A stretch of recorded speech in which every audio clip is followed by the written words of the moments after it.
Hello and welcome back to a brand new episode of the Pick a Side podcast. My name is Jamal Moran and I'm here with River Brown, Andrew Velez, and Joe Dehls. And this is episode 405. In this episode, we are going to give our week one NFL overreactions. Of course, talk about the Jets and 49ers game. It went exactly as everybody planned and thought it would go. I think we can all agree on that. And we're also going to talk about the Packers if they can stay afloat without Jordan Love, Jamal Murray's extension, and we have Riv hires or lowers for the NBA. Some basketball. We haven't talked about basketball. How are you guys doing today? I'm doing pretty damn good. We had a great week one. We've had some great conversations. We've been doing the fantasy reaction. Shout out to Joel. He came and showed some love yesterday. But man, what a interesting week one. A lot of storylines to build off of. A lot of good, a lot of bad. But that's just NFL, and honestly, I couldn't have asked for anything better. Honestly, it felt like more bad than good, especially quarterback play. So? I felt like there was a lot of really ugly quarterback play. We mentioned it, I think, on a lot of good games, but it was like the average yards for quarterbacks this past week was like 190 yards. Lord it was have like mercy. the fewest pass attempts we've seen over the last few years, fewest passing touchdowns. Maybe the run game's coming back. Maybe defense is coming back. But I think more than anything, it's just we're seeing more and more teams not play in the preseason. So it's kind of translating into the regular season. It's a little bit of rust, a little bit of miscommunication. Because those days a few years ago when we're getting the 49-48 Rams and Chiefs game, yeah, it feels like a lifetime ago at this point. I had a great day. Funny shit happened at work today. This kid was in our class. He's new. His name's actually I won't even say his name. Good idea. Yeah, he asked the teacher, "Can I go to the bathroom?" Teacher said no. You're only allowed to go to the bathroom twice a day. One in the morning, one in the afternoon. We already did that. He said okay. He sat back down, packed his stuff up, packed his bag and everything, put his big bag on, left the class, just left. So we're all like, and then one of the students was like, "So and so left." Me and the teacher were like, "What?" So we looked, and he's gone. So we tell the other teacher in the class, go look for him. He walked out. Teacher said security got him, so I walked out to see where he went. I'm walking down the hallway. A teacher that was monitoring the hallway, she was like, "Yeah, he ran out."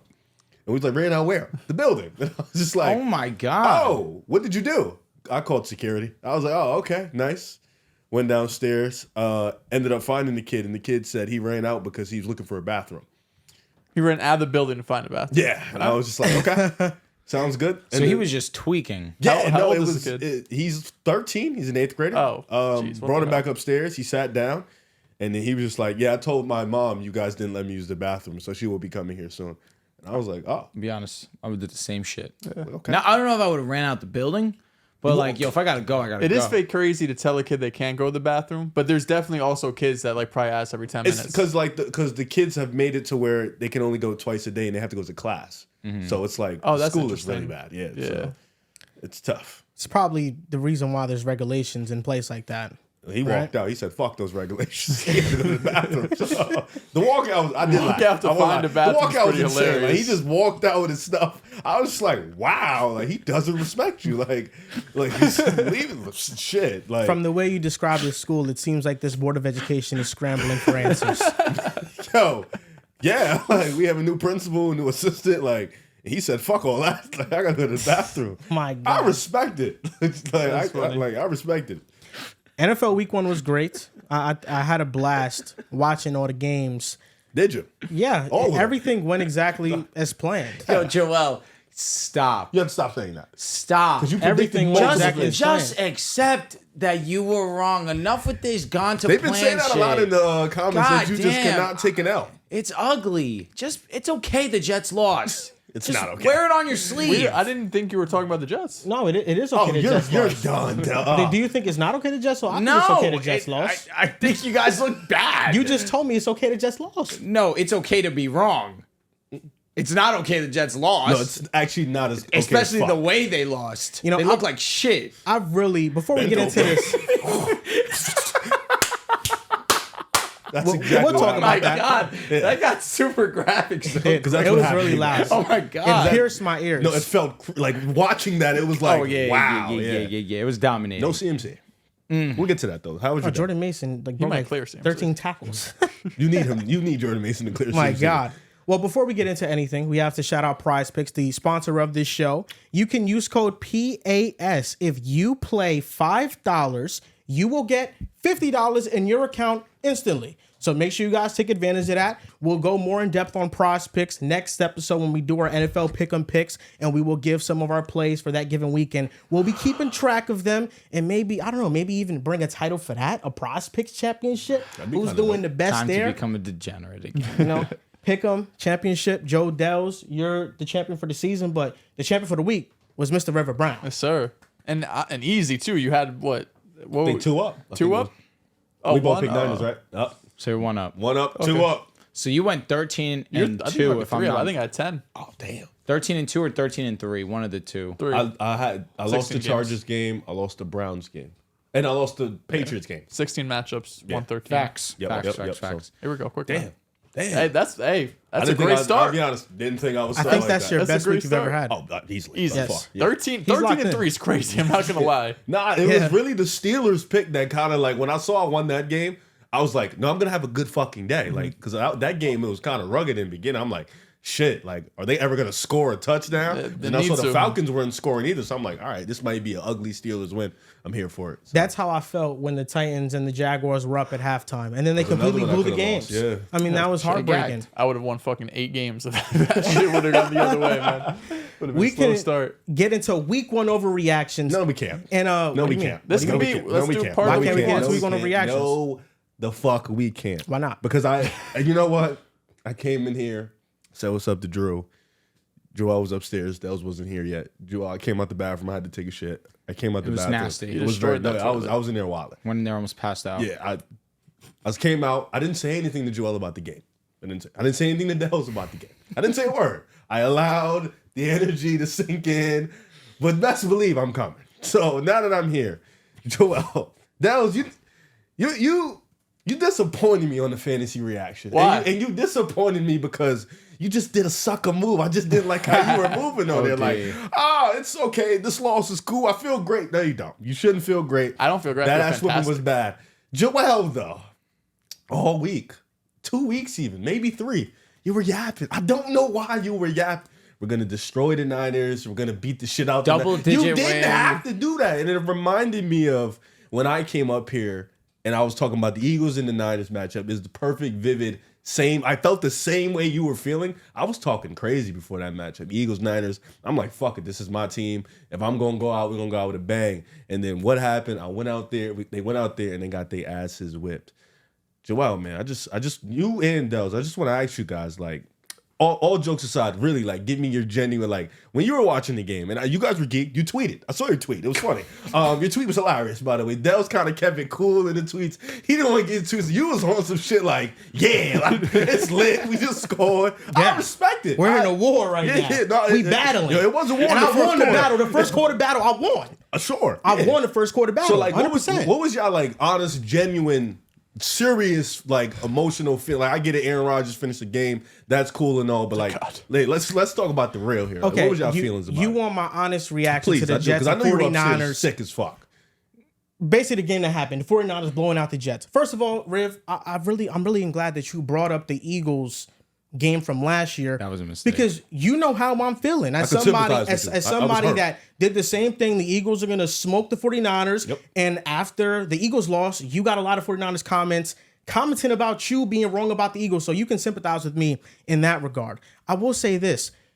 When Ryan Garcia lost to Tank Davis, did his confidence go in flux? No. He bounced back and he beat a world champion in Devin Haney when he was an underdog. That's how the Jets are. Everybody's counting us out, but I'm not overreacting to this game. I do believe in the first quarter we showed flashes. If we played the way we played in the first quarter, we beat them 28-12. I just want you to know. We were on the pathway to beating them 28-12. But then in the second quarter, the 49ers went on a 12-play touchdown drive. There just 9 isn't a plays world that you were were getting runs. 28 points. 9 plays were runs. The 49ers embarrassed the Jets on primetime football.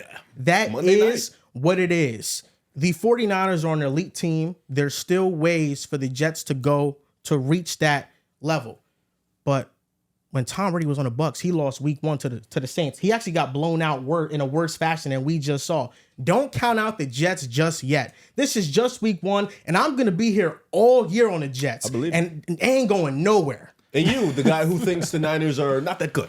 Mid, overrated. Yeah, got it. First off, so what makes I just hope that the Niners show up.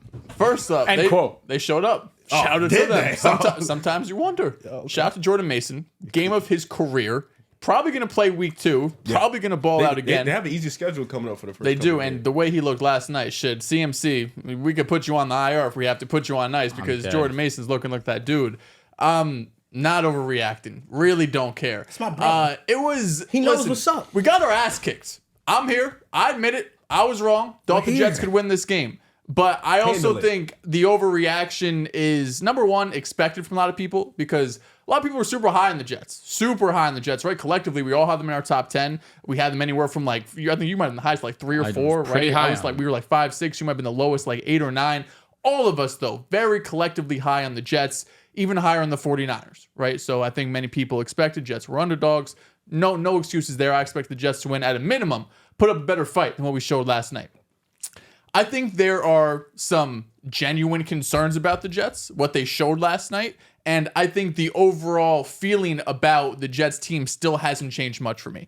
I think the defensive line, losing JFM, losing, of course, Bryce Huff, and not having Hassan Reddick really showed. We were getting gashed in the run game. It was actually the first time in the Jets' history they allowed, 6 straight scoring drives? 8 straight scoring drives in 45 years. First time in NFL history. So a little bit of the pendulum swing has to go back the other way. But I think the real concern has to be the defensive line is not as talented as it was last year. And of course, Hassan Reddick not being there, you lost some of the pass rush because the pass rush was not existent. Jermaine Johnson had an 11% win rate. Will McDonald was not there. You told me he was going to dominate Trent Williams. Yeah. In the Super Bowl. We'll find out again. You told me that. The pass rush, it's really the defensive line that worries me the most because we really got pushed around by an offensive line that we were expecting to be kind of a weak unit outside of Trent. But I thought offensively, I thought Aaron Rodgers looked good. I thought he looked sharp. I know there was 3 and outs. I know there was, of course, the interception. But you compare him to a guy like Kirk Cousins coming off that torn Achilles, it looked night and day. This was a team that was able to run play action. He didn't, of course, scramble much. But I'm not expecting Aaron Rodgers to scramble. He was able to move around the pocket. I know the results weren't there, but this was also a team that they ran less than 40 plays. They weren't really able to get on the field because the defense could not get a stop. It was long drive after long drive after long drive. So the defensive line definitely worries me going forward. But I also look at this upcoming schedule, and we got the Titans, and we got the Vikings, and we got the Broncos, and the Patriots. We're going to look up in a month, and more likely than not, this Jets team is going to be 4-1, and then they're going to go and face Buffalo. And then it's okay, you lost to the Niners, you beat up on 4 below average to average teams. Now here's the next test going up against Josh Allen and the Buffalo Bills. Is it home or on the road? I'm not sure. I think on the road, but I'm not positive. The reason why I'm not completely overreacting to this, because last season I saw the Jets go bar to bar with Patrick Mahomes. I seen them beat the Philadelphia Eagles. I seen them beat the Buffalo Bills. I'm not going crazy because the San Francisco 49ers at home on open night went out there and smacked them around. I picked them to win, but I can't say that I think that this Jets team all of a sudden is fraudulent. And to Dehls' point, I thought Aaron Rodgers played average. If we're taking into account he's coming off an Achilles injury, I thought he played all right. I thought he played actually good. The zip on his throws, they were still there. That one drive in the first quarter, oh my God. It was magical. It's beautiful. It was beautiful. The best drive that the Jets have had since 2015. I can't remember the last time that the Jets faced 3 third downs on a drive and our quarterback was able to convert all 3. It was something that I haven't seen before as a fan since the Ryan Fitzpatrick days. It's a shame your best drive in 8 years came in a game you had your ass with. Okay, buddy boy, we beat the Eagles last year with Zach Wilson. So I just want to say this to tell his point. Doesn't matter. Aaron Rodgers with the Jets, their time of possession was 21 minutes and 20 seconds. That was the lowest time of possession that Aaron Rodgers has had in his entire career. The 49ers controlled clock. We only had 2 chances at the ball in that second quarter. And credit to the 49ers, Kyle Shanahan picked apart Robert Saleh. The Jets defense missed 15 tackles. So this defense was all over the place. But if you trust Robert Saleh is able to craft a good defense moving forward, and this offense should get better, Mike Williams should be healthy, yes, there's no reason to overreact. This wasn't demoralizing. It's just a little fork in the road, but it's nothing big. This is perfect because it transitions perfectly into our next segment of NFL Overreactions Week 1. I believe my overreaction is the New York Jets are closer to being a wild card team than a contender. I also feel my overreaction is Robert Saleh will not have a job at the end of this season. The New York Jets, what we were supposed to be certain of was that their defense was supposed to be amazing. That it was supposed to be them, maybe the Pittsburgh Steelers will respect the Kansas City Chiefs, the Baltimore Ravens, and the Cleveland Browns as probably the top 5 defenses in the National Football League. And the Jets went out there against a formidable opponent in the San Francisco 49ers.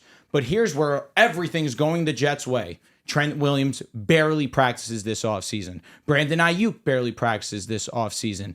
And then step back 3, an hour before kickoff, we get the report that CMC is not going to suit up. Jets fans are losing their minds. We're about to go out there and we're about to win this game. We're about to set the tone for the 2024 season. Yep. But what was supposed to be certain, Riv, that defense was supposed to be lockup. And for one quarter, we saw the Jets look like we were all expecting. And then that ended. It ended very quickly because Jordan Mason ended up dominating that game on the ground. We saw Deebo Samuel, the guy that couldn't create for whatever, all the nonsense that they were talking about. He had himself a pretty respectable game. I saw Jawan Jennings go out there and fry DJ Reed as well.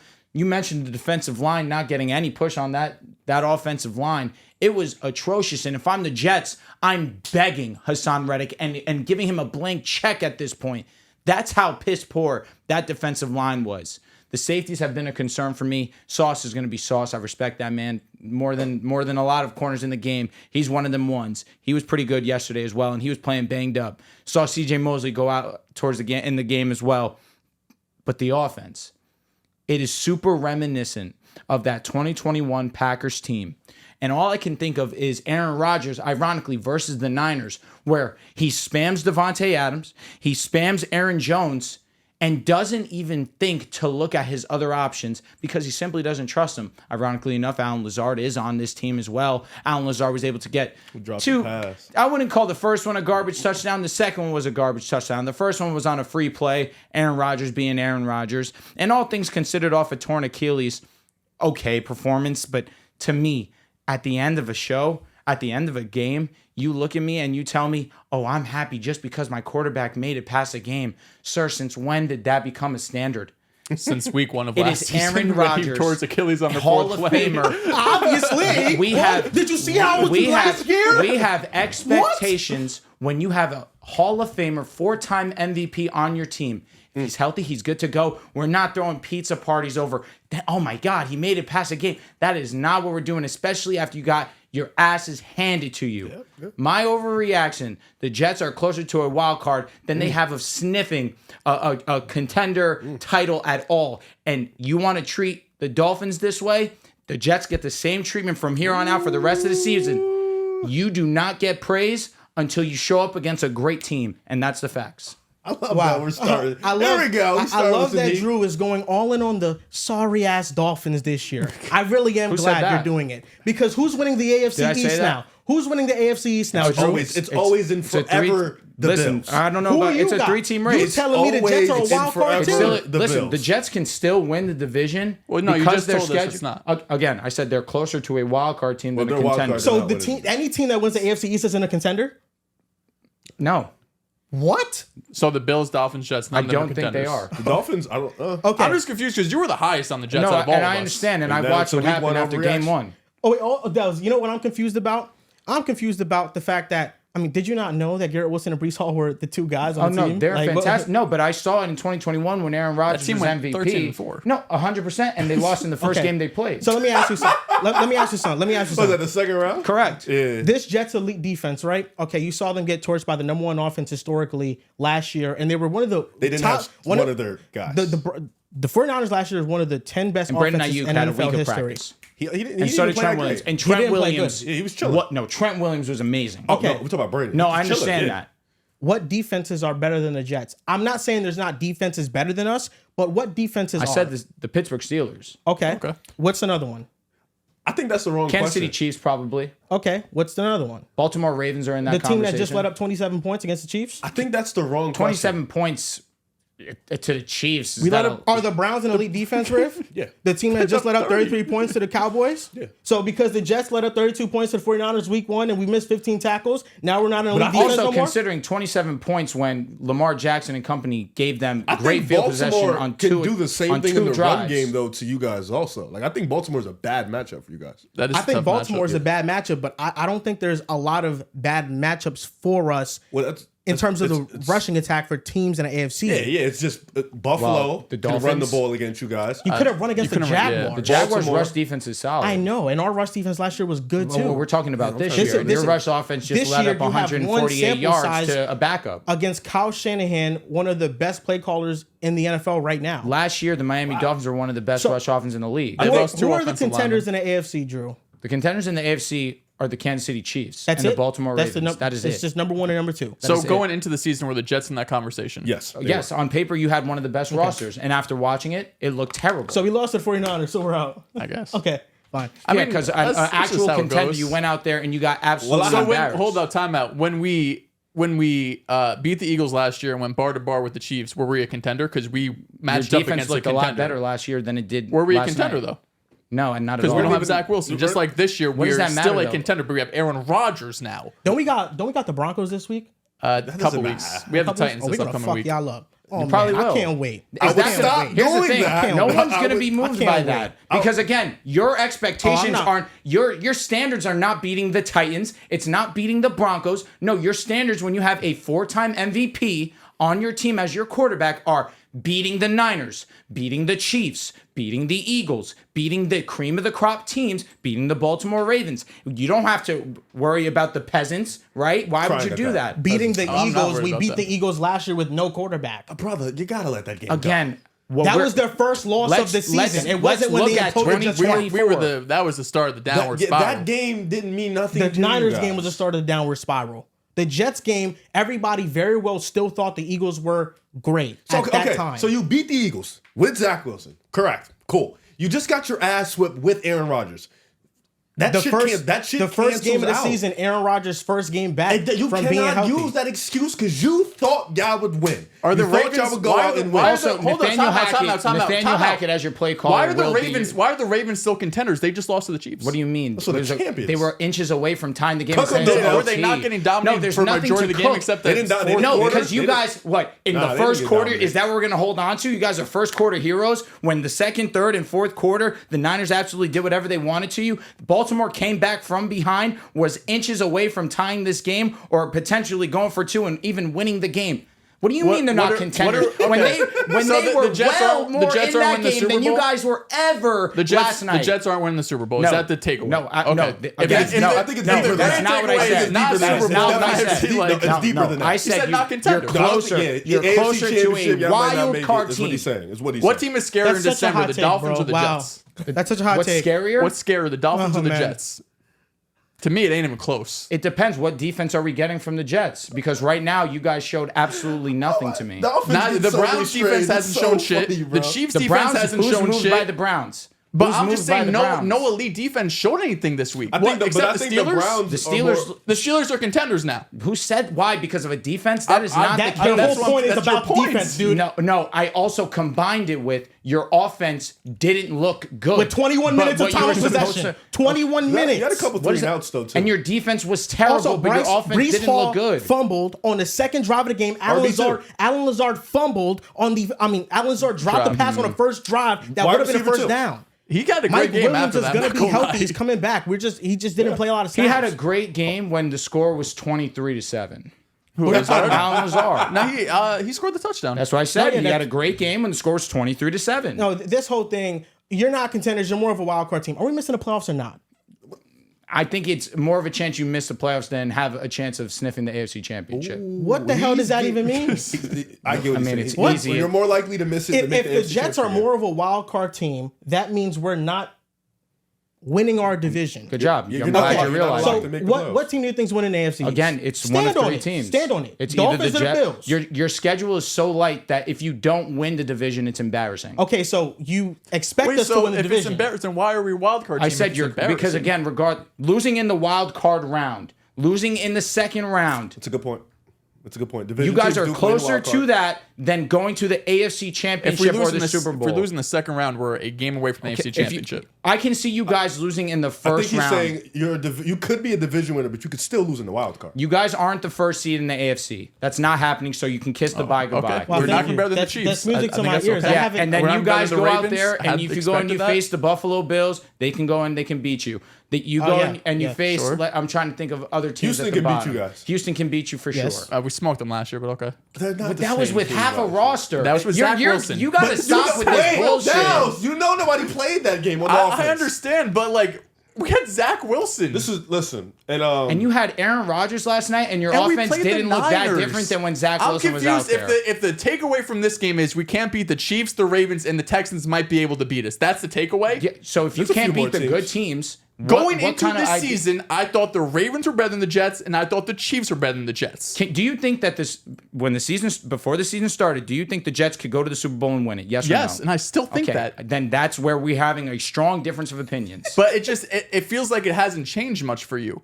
Like if it's just the Ravens and the Chiefs or the teams the Jets can't get No, past, and the Texans. Okay, like short maybe like they. No, I feel we pretty don't know confident in that. why because they barely your scraped by defense- the Colts. No, well, it's a division game. Overreaction. They might have a rushing game now. Nah, If Joe they, makes if they it have look a great. rushing game, it might be light show for you guys. Well, That's all I'm this saying. Dell, I And don't if know your about you. defensive line If looks the Joe way that it Mixon did is yesterday, running, you guys if Joe are Mixon looks This like is- that, or even a little bit I mean, lower I've than seen that, Shanahan make Jeff Wilson look elite. I've seen him make basically every running back that's and in that that was system without look elite. CMC, brother. He and makes- that was with Shanahan Brandon Ayuk with makes a week of every practice. single running back just- in the world elite. That was like a week of practice from Ayuk. It was a week of Yeah, he didn't practice do from shit. Trent Williams. And you got embarrassed. That's the shit that is scary. And if I'm a Jets fan, I'm in agony. This whole shit, I'm feeling great. This was a great sign for the Jets is nonsense. I'm not in and it's agony. sad. We lost to the second best team in the league. This is actually music to my ears because all I I heard hope you that say. the Jets show up. We lost to the second best team in the I'm league. honestly, Joel, I'm happy Wait, because this is he's been too high on the Jets all off Yeah, he's season. giving us a bad been juju. way That's why he too fucking high. lost. He's had us as the third best this team is in the what we're gonna league. do. Look at the shit. Look at the shit. this They is- made Caleb Williams have. Oh my God. Get off Thank you for not being Okay. on the Jets. Get off the phone. It's the only thing that they could do Please. because they can't talk actual facts about their team. They got to go I into tried different, talking into facts. We different lost to, narratives. in my opinion, this probably going into the season are the third best team in the league. I'm just saying you were talking super hot. You got humbled, and now it's okay. We got. You were talking we lost hot to about the best Jets, team. too. But who did I pick to win this No, game? I'm not talking about the Niners. I'm talking about all offseason. You was talking hot about the Jets. All I said was that Dehls, on you didn't have paper, the your Niners as the roster's best up team in there. the Power NFC. rankings. I thought you had the Lions as the best. Or maybe. NFC. I don't know, On they were like- paper, they were you both guys top have one of four. the best rosters. That's the truth. When you go out there and you actually perform like shit, you have to adjust accordingly. You went out there and you look like shit. A brand new roster it's their first time playing together. Your on defense offense. is not the first time it's played I'm talking together. about the offense. I'm talking Those are about the additions. defense. Yes, the offense. We moved the ball sometimes, but yes, we stalled on drives Well, for sure. let's see the constants. I think the Brees defense Hall, was the problem Garrett here. Wilson, your two stars last season. Brees Hall, who obviously I love as a talent, he's one of my favorite players, was RB2. inefficient last night for sure. Garrett Wilson is Garrett Wilson. He's going to be special. You have nothing else. Do you think the defense is Morgan going to be Moses whacked this played season? bad. Your Tyron Smith. Like, do you think this is going to allowed be a sack to Nick a Bosa. defense outside the top 10? It's not going to be a bad defense, but I don't know if it's this elite, cream of the crop, best by far defense that it was expected to be this offseason. All I heard is that the Jets are closer to making the playoffs for the first time since I was fucking in And we're sixth not grade. throwing pizza I'm parties happy over about that. that. And What that's the where hell? you lose me. You Why? have Aaron Rodgers. The expectation Why? is You Super Bowl. Why? Especially I agree with what? him on that. It's You simple. You can't just say with this roster, oh, we just make the playoffs, we're happy. Bro. Of can't. course, I expect and I want the Jets to go very The far. expectations is you go What are far. the This expectations is for the the thing. Jets? Be Super Bowl. honest. At least Super Bowl. AFC Championship game. Yeah, Okay, for sure. the Or bust. expectations for the Jets are very high. But if we make the playoffs this year and give ourselves a chance at the dance, am I not going to be ecstatic? Absolutely. I I lose mean, in round one, you're going to be He's ecstatic. disappointed if The he was in first. expectation I was is happy beat that we got there, anyone yes. not named Patrick Mahomes. You go up against the Ravens. You should. I think the Ravens will be favored, but you should. That's a game you should win. Texans, Bills, Dolphins. outside of Mahomes, if you play someone in the playoffs, you're expected to win. That's my expectations for the Jets. If they get fucked in round 1, it's the Chiefs, and we lose, well, that's a shame. But other than that, I'm expecting the Jets to go far. And if this is what you want to do also with 2023, you didn't beat the Dolphins either time you played them last season, right? For sure. Right? So if we how beat the can we go Dolphins, into that's that? The Dolphins will fuck it up their own way. I'm not worried about that. Tua and the Dolphins own y'all. Yeah. And that all-world defense, Tua went out there and he dotted It's y'all a shame up. he can't do that against fucking anyone else. Josh Allen, the second time he played you guys, embarrassed your What happened the defense. first time? We beat him. Week Zach 1. Wilson. Great job. Just like week 1, we lost, but it doesn't matter for Josh Allen. What do you mean by that? Because the second That time he game, faced up, people were shitting on Josh after that game. Yeah, Game. because we usually Josh was lock him throwing up. bullshit. Usually lock But him you up. didn't lock him up the didn't lock him up second the But the time. year before, we locked him up once and we got beat once. If we split with the Bills, we're probably going to split with the Bills. If you expect But you us to beat haven't them split twice, with the Dolphins when Tua has played. correct. And that's a team that you're saying they'll find a way to You fuck it haven't, up, but you they haven't own beat you when Tua anyone not plays. named fucking Zach Wilson. I mean, that's not true. Dak Prescott, Lamar No, Jackson. talking about the Jets, Dolphins Jets, have not Jets. beaten the Jets. Oh, Oh, without nobody Zach has, Wilson. because you've had Zach for like 3 fucking years. You know? And that's what I'm saying. Like, it's shit, man. It's tough when you're going out there. It's fucking 3 and then out you every guys drive. beat the Dolphins, ironically, with Zach Wilson when Skylar Thompson played. Yeah, dude, dog shit. Here's my issue with the conversation. Here's my issue. You did have Zach Wilson last year. He is one of the worst quarterbacks we've collectively seen together. doubt. But nothing has changed. Let me not say nothing, but the defense is still the defense. And the defense was supposed to be the one to show up yesterday. Yep. Yes, the offense is new. I understand that. Other than Garrett, Brees, you did get Mike Williams, Aaron Rodgers has come back. The rust is fine. If you want to say rust, okay, they did have a cool couple moments, but for the most part, they stalled out in a few of their drives. They did make have a fumble. But the defense has been the defense. The defense has been its calling card for 2 to 3 seasons. It's been the backbone of this team. Easily. And the defense got shredded. And this is not a regular shred. We don't, like you mentioned, we don't care about those. We care about these games. Same way how we care for Baltimore, about games against the Chiefs, about games against the Niners, and how they went out there and they destroyed. We care about these type of specific games. Same thing we do with Dak. We care about these games right here. These games are the ones we circle and we overreact the most to because he does a game that matter. We don't care about those games in the middle. And your defense did not come to play yesterday. It just simply got destroyed. And like the Niners showed a significant weakness that may not, like, it's a weakness, but it may not prolong. But your rush defense is bad. Okay. It's bad. And in the AFC, Buffalo's rushing offense is going to be really good. You play them twice, in my opinion.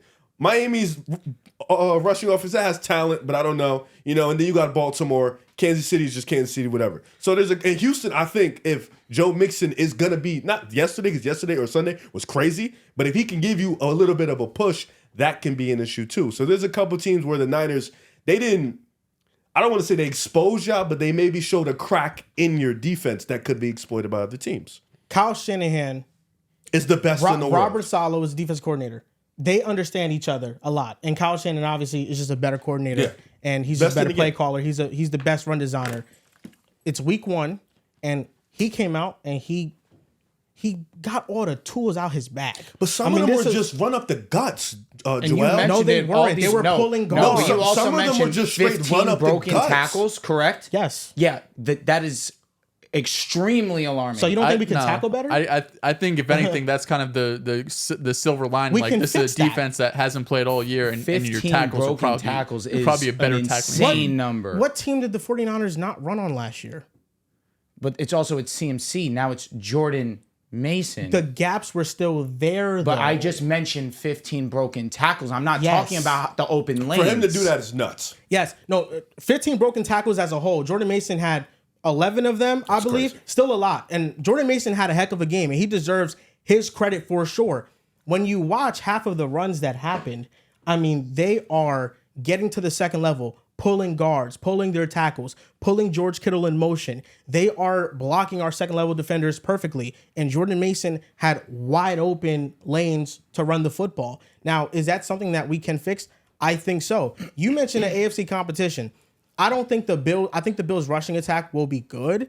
I don't think the Bills rushing attack is a scary rushing attack. And I also think that they don't have the receivers that the Niners have that will threaten the Jets in that same way. So we can load up the box more against Or the the Bills creative play calling. because their receivers aren't that great. I don't think you would load up the box against Josh Allen. Why regardless not? of who the receivers are. Just because Why? our I don't- corners and linebackers going up against their receivers and tight ends. You don't I- trust Sauce Gardner against Khalil Shakir 1-on-1? No, I do, but I don't think How you're going to often play are you zone. guys going to play You're one-on-one? going to play zone. We can mix and match that though. Of course, you're We going to can. do that, but you're Last probably going to year- play zone. most Last of the year, time. Sauce shadowed a lot. No, I'm with you, but I'm saying you're probably going to play zone, and I'm not stacking the box up against Josh Allen. You I don't shouldn't care do who that. his If you receivers do are. that, that's a recipe for Like, disaster. I don't like this. Is still one of the second best quarterback in the world that can still dot your defense up, regardless of who's out there running routes. I Well, think the guy's got to get open too. the guys can. It's not like they can't get open, bro. we're But talking we about the have a Bills. great secondary. I'm And just- Shakir it- played great you have against you good guys the second corners. game. You last guys year. only had 21 pass. I think 21 Josh Allen pass attempts, 27. Yeah, it was something super low in a game they, didn't were have the- losing. I don't think they had the ball a lot that game. I'm just saying. And when- Shakir dodged out last year. He had one catch. Yeah, no, he had really a good did ass have one game catch. against you guys. This is the thing with the Jets and the Bills. I do think that we match up good against them, but I just want to talk about the Jets right now. This personnel is still much of the same. We lost two key players, John Franklin Myers and Bryce Huff. Franklin Myers against the run was a more important loss. Bryce Huff, he was lost in game one against doubt. the Eagles, but I'm throwing that game in the trash because of the field that they played in. The Jets still have great linebackers. They still have Quentin Williams. We have Jermaine Johnson, who's a great run defender. We have Hassan Reddick now, who I think the Jets now, he made himself money because we need him on this team. And I'm sorry for agree. everything I said, Hassan Reddick. I want you back on the Jets. I was going to say, Please. the Jets fans need to go and write apology letters out the ass to him. You desperately need him. And he's a smart man right now. Sauce Gardner is one of the best corners in the league. DJ Reed, he got Tried. torched. He got Flambéed. torched. But Michael Carter III is one of the best nickels in the league. We still got a really good secondary. This Jets personnel on defense is still great. It's not like we added these offensive additions and we gutted our defense. This defense is they still have the talent. Just like the Browns defense, you expect them to still be great because they have the talent, even though the Cowboys did pick them apart and they dropped 33 points on them. I expect the Jets to also bounce back in a similar fashion because we have the talent on defense. Yes, if we go 4-1 against these weak teams, am I gonna get excited? I'm gonna be happy that we're gonna have a better shot to win the AFC East because we need to win these games. I'm gonna be distraught if we lose against these teams. Agreed. Absolutely 100%. But yes, we gotta beat the Bills. You're not wrong in saying that. I just think that getting dotted up by the 49ers, regardless of how me and Dehls felt before the game, it isn't the game to just say, oh yeah, it's over. It's just when, although it is week one, and that may be the only thing, in my opinion, that you guys have going for you, you have all these expectations. You made all these additions to your roster, and you went out there and you laid an egg. And the one safety net for you guys was supposed to be your defense, and that was arguably the worst of the two. And that's where I have strong concerns. And again, it is week one. Again, like I already gave you guys your credit. However, now I don't care about next week against the Titans. I don't care when you go and you match up against us. I'm immediately looking forward to that Bills game. And if you guys go out there and you look similarly to how you did against the Niners, although you should look better because the Niners are a better team than the Bills, I'm tripling down on what I'm saying right now. Yeah, I'm not too worried yet. If this was like December game, like I think Riv, you made a good point, right? All you guys are making the same point, really. It's these games that matter, the Niners, the Bills. But to me, it matters when we play them in November and December, when you've had weeks to prepare, you've had film on these other guys, you've had a team that's You collectively had been months playing. to prepare for this game. This is all I know, This but is like I said rich, in the bro. opening, This is- like I said in the opening, Months. 15 tackles tells me this is defense that hasn't played in the preseason. Again, a lot of defenses haven't. And what Robert Saleh has shown me over these last 2 years, he can game plan, right? Where he struggled to game plan, funny enough, is when he's going up against Shanahan and his disciples, like Tua in Miami, Yep. like we saw against San Francisco. That's when the defense struggles the most. But I've seen him put game plans together to slow down Mahomes, to slow down Jalen Hurts, Justin Herbert, although he had banged up weapons last year, looked terrible. Like, I've seen Robert Saleh be able to put together great game plans. So, again, I'm not going crazy over this. Like, if you guys want to jump off the boat, all for it. I like me and Joel being on this boat by ourselves. I like a little division Brother, here, you 2 on was 2. on the boat by yourself prior. No, what do you mean? You were on the boat. This is it. No, everyone was on the Jets boat entering the this season. This kills me because now that you got your ass whipped, Listen, it's and apologize. this is a new offense. Yep. Oh, we have to prepare better. Oh, It's week this one, This Rick. rusty. No, It's just week one against San Francisco. This is killing me because it's always a different tune when you get your ass whipped. You can lose in a specific way. You lost. Don't get embarrassed. I picked the Niners to win. Did I think you guys would be respectable in that win? Y'all thought y'all was gonna come out and look so much better than this. My prediction. Now we got lost. It's facts. we're not prepared. Oh, we're rusty. Oh, we Yep. didn't have training or we didn't have preseason. Oh, this offense is new. You knew that coming in. Facts. You knew that coming Talk. in. And then when CMC went out, the shit was up. We all knew it was up. It was so up. We're like, yeah, the Jets are probably gonna win this game. And now when you lose, it's well, we just have to do this, we have to do that. But like, you have to do that prior to that. So question. Should our reaction instead of giving excuse, I'm not trying to give excuses, I'm trying to say what the actual problems is with the Jets. But All are we Dehls supposed is trying give to this- say. Hold on, let him finish. I know, Let him finish but talking. I just want to say. Let him finish Hold on, talking. Drew, hold on. Let him finish talking. I think It's really fine. the only Jesus thing, Christ. bro, relax. You always talk over everybody. Relax, And I bro. shut up right now Relax. as I realize. Relax. That's what you kind of have to do. This is the thing. What Dehls is really saying is that he's not giving excuses, bro. He's just saying these are the reasons for why we could have had a bad performance. Okay, I want to hear That's what it. he has to say, actually. What I was going to say is what should we say? What do you want to hear from us, Rib? Should we panic, red alarms, 10 out of 10, the season's over, they're going 7-10? Is that what you want to hear from us? Because that No. seems crazy. Are we saying 7 and 10? I don't No. want to hear excuses. I'm I don't not- want to hear about. I wasn't preseason. giving I don't excuses. want- I was giving what I wanna thought hear was about- genuine concerns about the I teams. get what I don't want to hear about the rust. I don't want to hear about that because everybody's rusty. Facts. I don't want to hear about this offense is new. I don't want to hear about that either.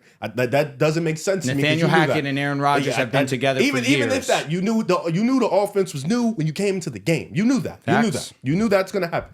If you want to, I'm not saying panic. No, don't sit here. I'm not going to go as far as Drew's panicking, but have a little. There should be a concern. You lost to one of you. If we had you pegged as a top 10 team, we had you pegged as one of the 3 or 4 best teams in the AFC. You went up against one of the 2 or 3 best teams, probably the best team in the NFC. It should not look like this. We watched a Baltimore team last season go in and destroy the Niners. They are one of the best teams in the AFC. We just expected a much better, and I think we all did expect a much better performance against the Niners. Some effort, some like That was basically embarrassing. what I'm the not first sitting here quarter and was. saying that But great it's like game. hearing a bunch of excuses. It don't make sense to me. Like just take the L and just say talk about what you can improve on as a team. Your rush defense was garbage. Talk about how you can improve on that. I don't think I was That's giving what we excuses. said. I think I was saying y'all were giving legitimate no. excuses. My in first there. sentence was I think the number one concern is this defensive line. No, with you the, did. yes. You did say that, but you were giving excuses in between. We don't care about those excuses. Let me ask you, Riv, if an NBA team that is typically a great 3-point shooting team has a bad 3-point shooting night, are you saying, oh yeah, they're just a bad 3-point shooting team?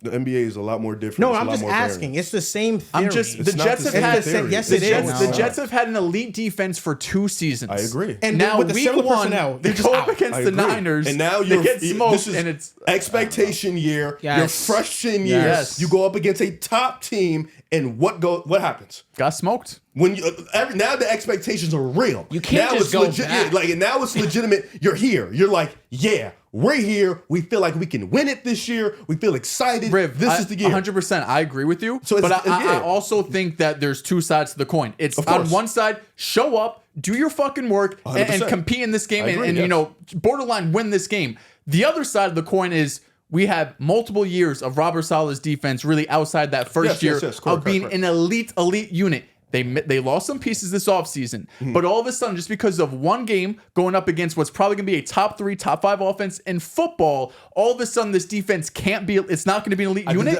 I never said Again, that. I don't never think said that it's not gonna But be when you go one into of the the best playoffs, in the you're gonna game, play but- top teams. That's what you're Correct. for sure. You're gonna play For top sure. teams. Absolutely. All those little But weak- again, I what don't you wanna say look in peasants. week Peasants 1 is crazy. is not how you're going to look in week 18. We could go through the history of the NFL. So look at the Eagles. Shit changes. But It's the about guys that teams you're that get gonna- hot and stay healthy at the end of the season. Are the guys that you're going to get back on this defensive line going to impact your rush defense?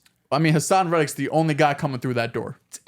And, He's not the door. and your He's- secondary maybe he'll come through the door. I don't know. obviously Sauce, no one worries about him. He's one of the best in the game, arguably the best in the game. What we saw from DJ Reed yesterday was concerning. Again, DJ Reed the last 2 years has been a Amazing. top 10 to 15 Agreed. quarter in football. But he was getting picked apart by Jawan.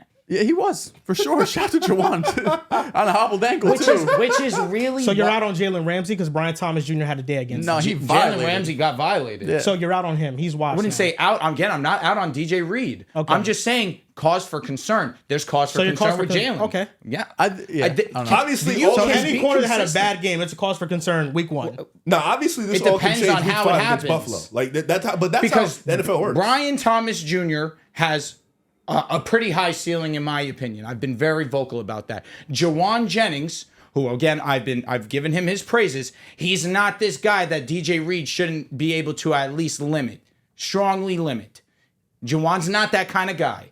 It's that easy. He can win on a route like once. But he won on a good amount He of won them. one time Yeah, against 5 or DJ 7 Reed. well- Yes, but there was just one of them that was really on DJ Reed. was We bad, played too. zone the majority of the time. Now, And Riv, a here's- lot of that also. Go ahead, apologize. this is the thing. This is the thing, Riv. It's not excuses. I'm not giving it just a sob story. We lost. I think we're going to be better. We're going to be fine. It is what it is. Is it not reasonable to think that the 15 missed tackles the Jets had week 1 is because none of the starters played in preseason? So that same physicality they didn't go through in a regular game against another team, and then week 1 they just didn't come out and tackle well. Is that not something that can realistically improve? That tells me you guys are soft mentality wise. And For that's what it's that's worth- tough to sit with. For what it's Because- worth, DJ Reed gave up per PFF 2 receptions for 29 yards last night. Okay. Because I feel like you marked this calendar, you marked this game, whenever it came out, the schedule came out. You marked this game. You knew this game, and that's not to say you guys aren't. Just you came out with. Let me rephrase because maybe that sounds crazy. I understand what you you're saying. came out that game with a. So you knew this was a primetime game. This is we all admitted it. This was a tone setter. This was a game that sets the tone for the Jets. And we knew if you lost, it was going to come out with bad negativity. We knew that. But if you won, it was going to come out with this is a legit team. This is a team that's doing this thing. It comes with the game. You guys, and you came out, you missed 15 tackles. I don't know what I can chalk that up. I can chalk that up to you. I just didn't show up. And that's a problem. You Yes, didn't show up on I know prime we didn't time. show up. Yeah, that's an issue that needs to be walked in with solid. And like I mentioned before, like I briefly mentioned it. In my opinion, I think Buffalo wins the division. So for me, if you go out there and you whip Buffalo, then I'm not gonna. Your opinion changes. It didn't really change when you guys like. I'm not all the way out like he is, but I'm just caution.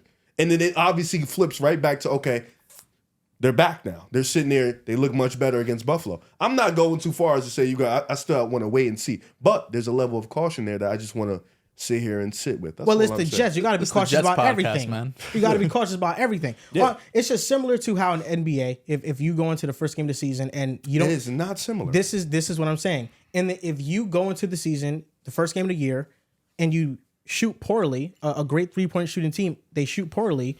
You're expecting it's just a game. You're just getting into the groove NFL of is things. so more it's so much more microscopic. compact. You can't. It's so much more Now, compact. but 80 now games. you're getting, this is your first game of the season. You're just gonna improve on those things from a physicality standpoint. You're not gonna tell me that Quentin Williams is not a physical player. You're not Agreed. gonna tell me that Agreed. Jermaine Johnson is soft. You're not gonna tell me that Quincy didn't Williams say- and I CJ did- Mosley I are didn't say soft. that. I You didn't said say- soft team. So it's like you said you understood what I said, and then you didn't understand what I said. What did you mean? Because I explained it. I said you just came out with a soft mentality that game. I'm not saying y'all a soft team. I've seen you pull up and be elite and do your thing. Just specifically last night, you just told me I missed 15 tackles. It's never happened in 45 years. What does that tell me? 8 straight Eight scoring straight, drives. Whatever. Like but 15 tackles is insane, right? You missed 15 tackles. To Jordan, what's his Mason. last name? Mason. It wasn't CMC. This isn't a dude who's the best in the game. No, this is a backup that didn't know he was starting until an hour prior to the game. Friday. He DK. knew since Friday. DK. Yeah, he got it. so It it's doesn't like, matter. what do we do? I'm not saying you're soft, but you came out that game. Okay. Y'all wasn't ready. He didn't get an hour. He got 3 days. He My got whole 3 point- days. to Y'all get his wasn't ready mind for right. that game. My whole point is the Niners came out and they were ready. This is the point that They were Dehls on made. and not even because the first quarter, like they were throwing pizza parties over. That was it. We were They had locking up. one quarter. Well, the defense was They had locked one in. quarter. The defense on the Niners locked. Everything was aggressive. Everything was physical. They're hitting them hard. So they, to me, came out like we want this game. The Jets are just like like they're saying, we We're got on the to next game 4. two. Yeah, We're on we to got the game next two. 4. This doesn't mean much. We'll get the rust off. No. Well, the point No. that the Dehls You want to making, win a division, right? Yeah, Right? Absolutely, You want yes. to, right? I wanna You win don't the come out AFC. like this. You want to win the AFC, right? Okay. That's a fact. You have the to set a Bengals- better tone. the If you're Bengals going to lose this suck. game, if you're going to lose this game, make it competitive. make it competitive. You Wasn't played competitive for one quarter. That was it. The Bengals in 2022 Oh my god. lost week 1. Joe Burrow threw 3 interceptions. They made the AFC Championship game. Congrats. Tom Brady, Joe Burrow they was Joe lost. They Burrow. lost by 40 points to the Saints week 1, and they won Super Bowl. Like Tom Brady is Tom Brady. Joe Burrow is Joe Burrow. Aaron Rodgers right now might not be them. Fact. That's Fact. a fair. Patrick Mahomes He had lost Patrick week 1 last Mahomes is year. Patrick fucking Yeah, Mahomes. come on, Aaron Joel, Rodgers that in Green come Bay. on. All I'm saying is that Aaron week Rodgers one in New York, is it not might the not be end-all that. Come on, that's Week 1 is not the end all be all. That's the main. No, of course point not. of But this. it's definitely when Joe Burrow threw 3 interceptions. We definitely came up here and we had some caution. Fact. Not me. No, okay, maybe not you, but there's 4 of us here. You said it was playoffs. When Josh Allen threw 3 interceptions to get the Jets, people definitely came up here and was like, no, there's a little bit of caution. That Me? was No. I'm not saying you, bro. It's 4 of us up here. Did That's you all have I'm saying. caution with Josh Allen after last year? I thought the Dolphins were winning the division regardless. Okay, but I'm talking about just Josh Allen as a player. absolutely not. Did you? No, Dehls? it's not Did, as a- no. did you, Riv? Just the Bills. No, we He's didn't. talking about the Bills team as a whole. No, I didn't, because Josh Just Allen because was the reason they you lost did that it. game with 3 interceptions, and I know He did lose wasn't that gonna- game. Yeah, he did. and I knew he wasn't going to do that again. He did do it again. He has done it again. What are you talking about? that's just part of Josh Allen's He game. did do it again. He did it multiple times. He's as a gonna matter win- of he's fact. gonna win and That's lose my that brother way. in Christ. Against But who? he did it multiple. He did Against it who? against Denver. Yeah. He turned the ball over 3 times. No, Against the Denver- reason they lost was the offsides on the fucking kick. No. They were Josh trying to Allen give that didn't game lose away. the There's a game lot of against reasons, Denver. but that was They were was the trying to give final that man. My point away. is, even after week 1, there's still going to be some caution. There may not be an overreaction like Drew's, because Drew's, I feel like, in my opinion, was a little crazy. But if that's how he feels, that's how you feel. I don't think there's gonna be caution no matter what. If the Jets would have went out, Because if the Jets beat won, San and this is Fran- why it kills me. 'Cause Agreed. if the Jets won, They'd you be were here going to come fucking up running here and crazy. say, we're going to win it all. We're legit. We're like that. We're stamped. Now that you lost, and you got your which ass is whipped, fair. that's I had fine. the Chiefs winning it all, I and I wasn't going to change nothing. No. Riv, I still think we're legit. I still think it's a team that could compete Dehls, for the championship. But you were going to stand on that. If they would have won, you was going to come up here and talk crazy. Fact. And I'm with you. I would have did the same thing if my team won. But now that they lost, it's like, oh, well, it's just week 1. Nothing's changed. The it hasn't. The only thing Literally. what I entered the season thinking the Chiefs and the Ravens should be the favorites in the AFC. The Jets are in that bubble, but they have proven over the years to win consistently in the regular season. So I'm saying those are the 2 teams ahead of the Jets right now. After this game, all of a sudden, I don't think the Jets are in like the fucking Steelers territory. No, they're of course still not. in that bubble. They just got to go out and beat good teams, which I think they can do. But can I ask you a question? After last night, do you have concerns? The defensive line, yes, there's Okay. concerns. Agreed. But I mean, listen, again, Every team has concerns. Exactly. No, on I paper, agree, but- on paper, the roster looked perfect. But were you thinking agreed? And I was with you every step of the way with that statement. But were we worried about the defensive line coming into last There night? wasn't a single worry about the Not defense prior even to one- the game. not Let's even a lie. second. We're not going to lie here. But that's also why I am now all of a sudden going from zero concern to holy shit, this is going to be a bottom. and I've 15. never said do that. That's why like there's a middle ground there. Were you If it concerned about consistently the happens, offense I'll be before mad. last night? Say it again. Were you concerned about the offense before last night? Oh yeah, I mean, I think the offense was a bigger concern than the defense entering the I season. agree with that Yeah, for sure. wholeheartedly because, again, the defense, we've already vocalized enough that it's thought- supposed to be one of the best units. Yeah. But were you worried about it going into yesterday's game? The offense? The offense. I mean, slightly. You got Aaron Rodgers coming off an Achilles. Like, I didn't think this was going to be like a top 5, 7. There was nothing elite for us to offense, go you know? back on with the offense. It was a to be determined. We had to see how it looked, and I thought it looked pretty good. You know, I thought it was all right. Run in game moments. didn't look good. Good is strong.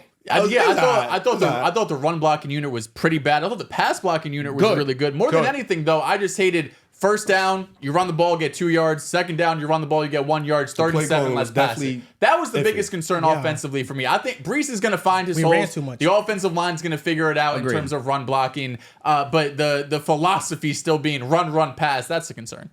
Yeah, all I needed to see was Aaron Rodgers can still throw the ball at a high level. And I think he made throws that made me believe that he can still do that. It's not what it once was, but it is just enough. looks good, Now, He had a couple throws to Garrett Wilson. Are we going to get any more of a reaction? Talk about the Jets for an yeah, hour. if Aaron Rodgers, Jets podcast. if the I knew Aaron to tie in Rodgers, perfectly with mine overreaction to this Yeah. conversation. if Aaron Rodgers in the run defense consistently don't play well, then yes, that's a concern. But after this first game of the season, no, it's something to monitor, but I'm not concerned about it. Like it's no different than being concerned about the Ravens offensive line. The Ravens run defense isn't very good either.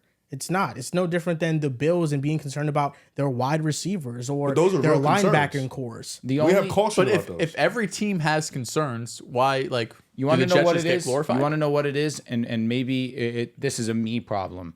That 2021 season stays in my mind when it comes to Aaron Rodgers, especially when I think about this Jets team. The difference is that your defense should be well better than what that Should be. defense performed at. And even still, that defense gave up 13 points because the special teams gave up a touchdown.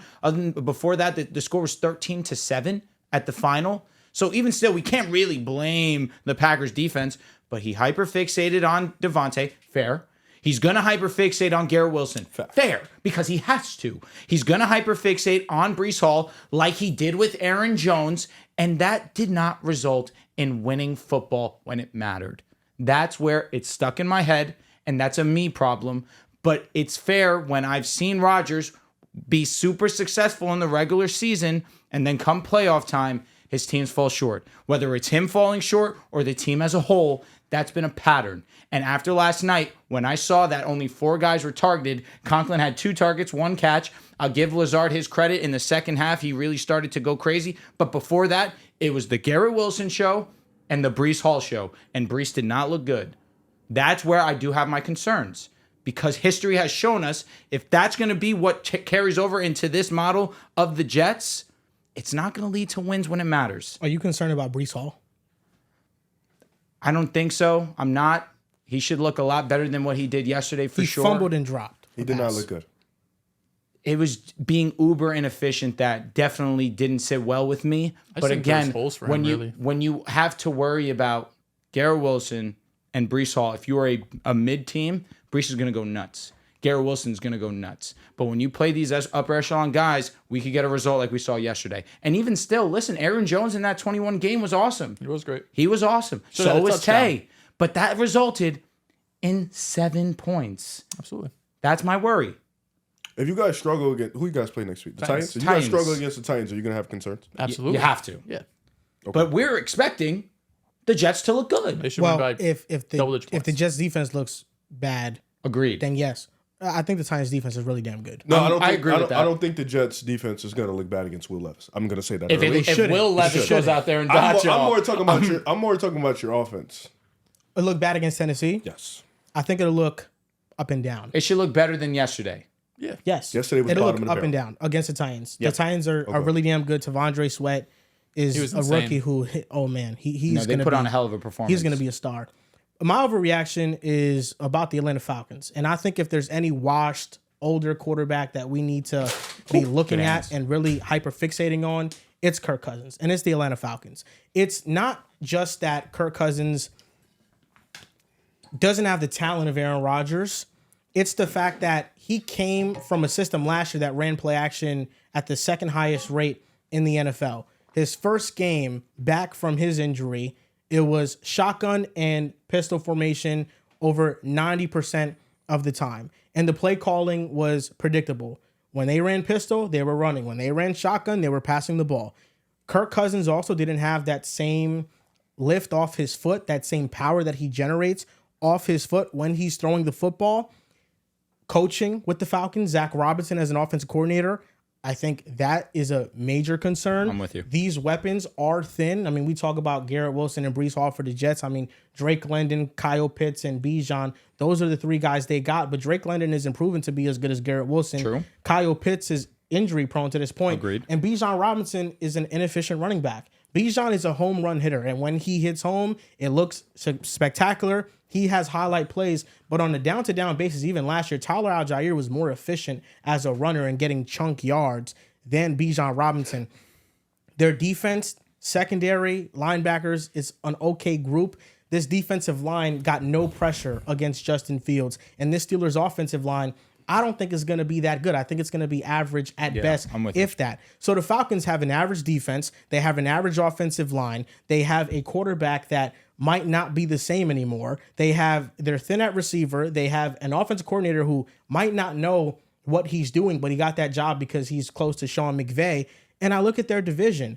I think the New Orleans Saints are for real in that division this year. Yeah. I look at what the Bucs did. Baker Mayfield 4 touchdowns in his This is debut where I'm with with you. Buccaneers Liam Cohen as an offensive coordinator who came from the Rams as well. But it turns out he's the guy that's better than Zach Robinson off that first game. I really love Liam Cohen a lot. He did a lot of great things and had answers for multiple looks on the defensive side against defenses. The Saints, though, last year quietly, Derek Carr had 25 touchdowns to 8 interceptions. They were top 10 in offensive scoring and defensive points allowed. Last year, they were the bottom team at running motion. They ran no play action. Derek Carr is much like Kirk Cousins, where he's a system quarterback. You need play action. You need to roll him out. You need to use motion. And the first game of the season for the Saints, they use motion at the number 1 rate, almost 88% of their plays. They use play action at the second highest rate of any team in week 1. There was a point in time where Alvin Kamara was lined up as a wide receiver. You had you had Rashid Shaheed and Taysom Hill in the backfield, and then Jawan Johnson going into motion. Clint Kubiak, he's the son of Gary Kubiak, and we know how great of an OC Gary Kubiak is. He is a legend. Clint Kubiak, when he was the OC for the Vikings, Kirk Cousins threw 33 touchdowns and 7 interceptions. Derek Carr, every year he was with the Raiders, had one of the worst defenses in the NFL. You give Derek Carr a good offensive system, you give him some weapons to throw to, you give him a good defense, that's a playoff recipe. And right now, my overreaction is that I think the Falcons are falling off and the Saints are winning the NFC South. They have a brutal next month.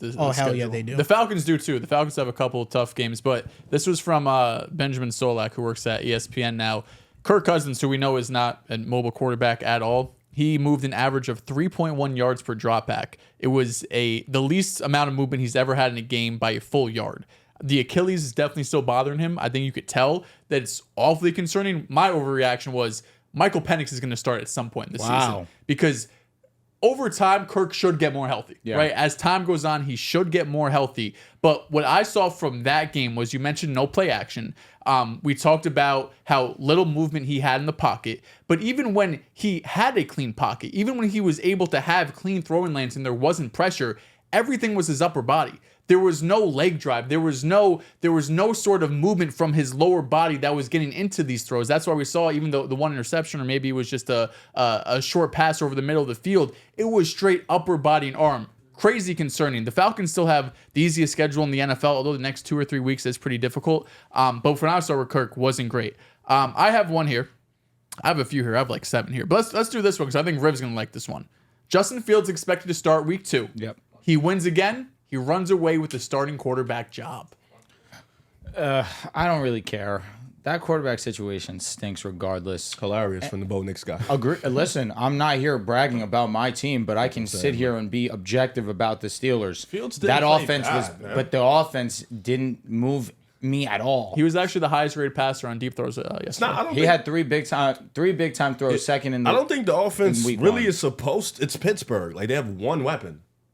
That's why it makes Moran it is makes it limited. interesting, because when you have Justin Fields at quarterback, you add a weapon to this offense. You do. And play the running back. difference He's between very him and well. Russ, don't think it's that drastic. I think Russ is a better passer for sure. But the downsides you get with Russ in terms of not being able to avoid sacks, holding on the ball for too long, Justin Fields has those same concerns. the exact same thing. Except I'm gonna why keep I it worry 100. If you like, no disrespect to Kirk, but if you plugged Fields in Atlanta, maybe they would have been able to move the ball a little bit better. Just because Kirk literally could not move. Like, Justin Fields was able to break away, break some tackles, run the ball, make some plays on the outside, because he did nothing in the middle. It was actually mad funny. I do like that though, because I think Fields. I do love Fields. I'm still a fan. I'm still watching. I did watch that Steelers game from start to finish. It was so hard to watch. It was a good bad game. Yeah, it was I an had them ugly-ass on game. my phone. And I was like, I gotta switch to a different game. No, I had it on the iPad. Like, I literally had it on I had the Minnesota game on first, and I was like, he's not giving Jettis the ball anymore. The game is over. I turned that shit off. But I had a question for you guys, because I think Kirk is an interesting one, because Atlanta, they got a lot of hype coming in this year. We felt like the offense would be a little funny though, because they only have Drake. He still has to prove it. Kyle Pitts still has to prove it too, and B. John still has to prove it. Offensive line a little sketchy, whatever. Kirk coming off the injury. Do you guys feel like Kirk is getting not enough grace because Pittsburgh defense is one of the best in the world. I don't think, because it's one thing if we just looked at the stat line and it was just ugly and the offense doesn't score. He had the open Pitts touchdown, but the offense couldn't move. That's one thing. But when you watched Kirk Cousins, he didn't look like a guy that should be playing football. Okay. He did look bad. Listen, we've seen immobile quarterbacks. We've seen the end of Peyton Manning. We've seen the end of Brady. We've seen Joe Flacco last season. We've seen immobile quarterbacks. This was about as bad as I've ever seen a quarterback in terms of absolutely no movement. And if you can't run play action, which if you look at the numbers, EPA skyrockets when you have motion, pre-snap motion, and play action. If you can't run play action with your quarterback, it eliminates a complete aspect of your playbook. You can't keep the defense on their toes if there's no sort of misdirection, to confuse the defenders. If you can't move Kirk at all in the pocket, you have real concerns. I'll say this. I understand the overreaction. It's fair. I'm giving it 1 week. You play Philly. You play Philly. It is an opportunity where you can play well. If you are defense Kirk move But Cousins. again, I think he'll look better. Because it doesn't move you. The numbers, I think, will look better. Yes. But will he That's what I'm saying. physically Correct. look better? Which is why I say that. I'm giving it 1 more week. It's not fair. You're giving a great point. We're not giving him enough grace for him going up against arguably the best defense in the league. It's like it has to be a middle ground between Eagles defense and Pittsburgh. Which is why I feel like the Eagles is a middle ground. The Eagles defense right now, at least where we stand, is a middle ground. Okay. If he goes out there and looks similarly to how he did on week 1. Middle ground's nice. Yeah. Middle ground's beautiful. I am being generous. However, I love that. But if he goes out there and plays similarly how he did in week 1 versus the Eagles, Joel, you're really up to something. And you also with maybe we see Michael Penix if he really doesn't have the legs underneath him. And listen, I think that Kirk Cousins will bounce back against Philadelphia. I'm not fucking shocked. I'm just fucking with you. No, they're going to get dominated. Bryce Huff is going to have a field day. He wasn't able to really rush week 1 because of the field conditions. And people were joking about Bryce Huff having a bad game. But I do think he's a superstar. Jalen Carter, Jordan Davis, how he can eat up blocks. Brother, we're in Philly. Zach Bond had 15 tackles. He was awesome. Week 1. We're in Philly. And he's a converted outside linebacker. Linebackers are back? Brother, we're back. Oh, shit. Quinion. See, because if your defense is back, now Jalen can chill the fuck out Tell and him not stop have throwing to. Tell him stop throwing fucking interceptions. Xavier McKinney made a great play on the ball. Was even What about the Xavier second McKinney one? got the pick? I don't What, remember. was it Nixon? Nixon Yeah, made the No, I'm capping. Jair got the. McKinney got one though. McKinney got the McKinney got first the first pick. one. The first What one. about the second Yeah. one? Jair, What about the almost yeah. pick six? That's The one when he Nixon. sat there, I'm going to throw it. We all Here make we go. mistakes, man. Are you Won the game. surprised that Jalen Hurts had the worst PFF grade of any quarterback? No, this because year? he had a top 5 EPA, and I'm here with that. Did he really? Ooh. He had top 5 EPA, but worst PFF grade. Yeah, I'm Yeah, here he with had like a I'm here 23 with EPA. PFF grade. The We're bottom locked in with bottom EPA. 3 EPA quarterbacks: Bryce Young, Daniel Jones. Your guys. Step back 3, Joe Burrow. Deshaun Watson wasn't there? No. No. EPA He had a sucks. touchdown, I think. In EPA may suck because PFF Watson grade. was easily one PFF of the grade worst. also may suck because Daniel Jones was graded higher than Jalen Hurts. PFF also had the Jets as like a strong run blocking unit last night. So, or excuse me, like run defense unit, I should say. Hurts, There's always a gray area in stats. Hurts is a weird guy. I don't know. But listen, Fantastic. I think he was pressing, trying to do too much. interesting Chill the fuck out. tidbit about these linebackers that they just come from the Saints. The Saints have just a factory of defensive players that are always just breaking out and then going to other teams. Zach Bond played really well. We'll see if he He was continues that. amazing. Caden Ellis is also on the Falcons. He came from the Saints. And Caden Ellis broke out last year with Atlanta. So they're doing some good stuff right there in New Orleans. But I think that Kirk Cousins he needs time to recover from the injury. So yes, he does deserve grace. My biggest concern is not necessarily with Kirk Cousins. That is one of them. I don't think Zach Robinson knows what he's doing. I mean, based off how he used Kirk, maybe it's because he's trying to protect him because he knows he can't move. Yeah. But just based off that game plan, like you didn't watch what Kirk excelled at when he was great. For sure. And if you feel like Kirk right now cannot Gotta put move, Michael in. you are putting him in a position to fail. And even if you think it's going to start a quarterback controversy, what Riv said, you need to what just you drafted protect him your for. quarterback. You need to put Penix in. That's why you didn't play him in the preseason, right? He didn't play in the preseason outside of that first game. You need to at least put him in. So until Kirk Cousins gets healthy, and then you just go back to normal. But the concern in that is, what if Penix plays well? Now you can't really play Kirk. And that's the stupid shit that the Falcons did. And that's why I didn't agree with them drafting Penix.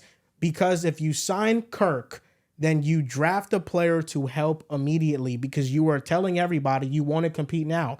But if you were always in love with Michael Penix, then don't sign Kirk. The backup plan, I can't be upset at, though. They do got the easiest schedule, like you mentioned, in the league. So putting Penix in wouldn't Just got to hurt them. survive this Because first they month. had a pretty respectable team after Matty Ice. Not something groundbreaking, but for the offensive purposes, they were a quarterback away. Desmond Ridder, Taylor Heineke weren't cutting it. So they said, fuck it. We're not letting this happen to us again. Kirk Cousins, backup plan. Michael Penix, backup plan. But, of course, succession plan. That's okay with me. However, I can understand where you're coming from, especially after what we saw on Sunday, where Kirk didn't look himself. And the play calling was atrocious and not beneficial to Kirk's strength. But that also could be because Kirk isn't at 100%. There's a lot of moving pieces right now. And this is going to be a storyline that I'm definitely going to be keyed on for this season because the Falcons on paper should be a solid offense. They really should. They have the personnel. There's supposed to be a Drake London breakout season. There's supposed to be a Kyle Pitts breakout season. Bijan, I've at least always trusted that he is a great talent, both as a running back and as a receiving option. You needed the quarterback. Kirk was supposed to change that. That's why I'm giving some grace. I'll give him a slight, because they play Pittsburgh. Yes. I'll give him slight grace, but you better come to play against Agreed. Philly. Wholeheartedly But agree. the pushback to that is if you love Penix, and the reports were that they loved Michael Penix, like they were in drafted him love with overall. him, they were drooling over him, they Gentleman's loved fake Penix. crazy. If you loved my Penix, age. then use that $100 million you guaranteed to Kirk to help him out succeed now. And I know what you're gonna say, like Jordan Love, Aaron Rodgers. Jordan Love was 21 years old when he was drafted. He was drafted in the 20s. He wasn't a top 10 pick. Aaron Rodgers was drafted in the 20s. He wasn't a top 10 pick. Well, he was supposed to be 1 overall. Yeah, but he ended up being drafted in the 20s. The investment is different. You know what I mean. I know, but and also Rodgers he was was a younger. different level prospect. Michael Penix Jr. is a quarterback that started 5 years. It is in college.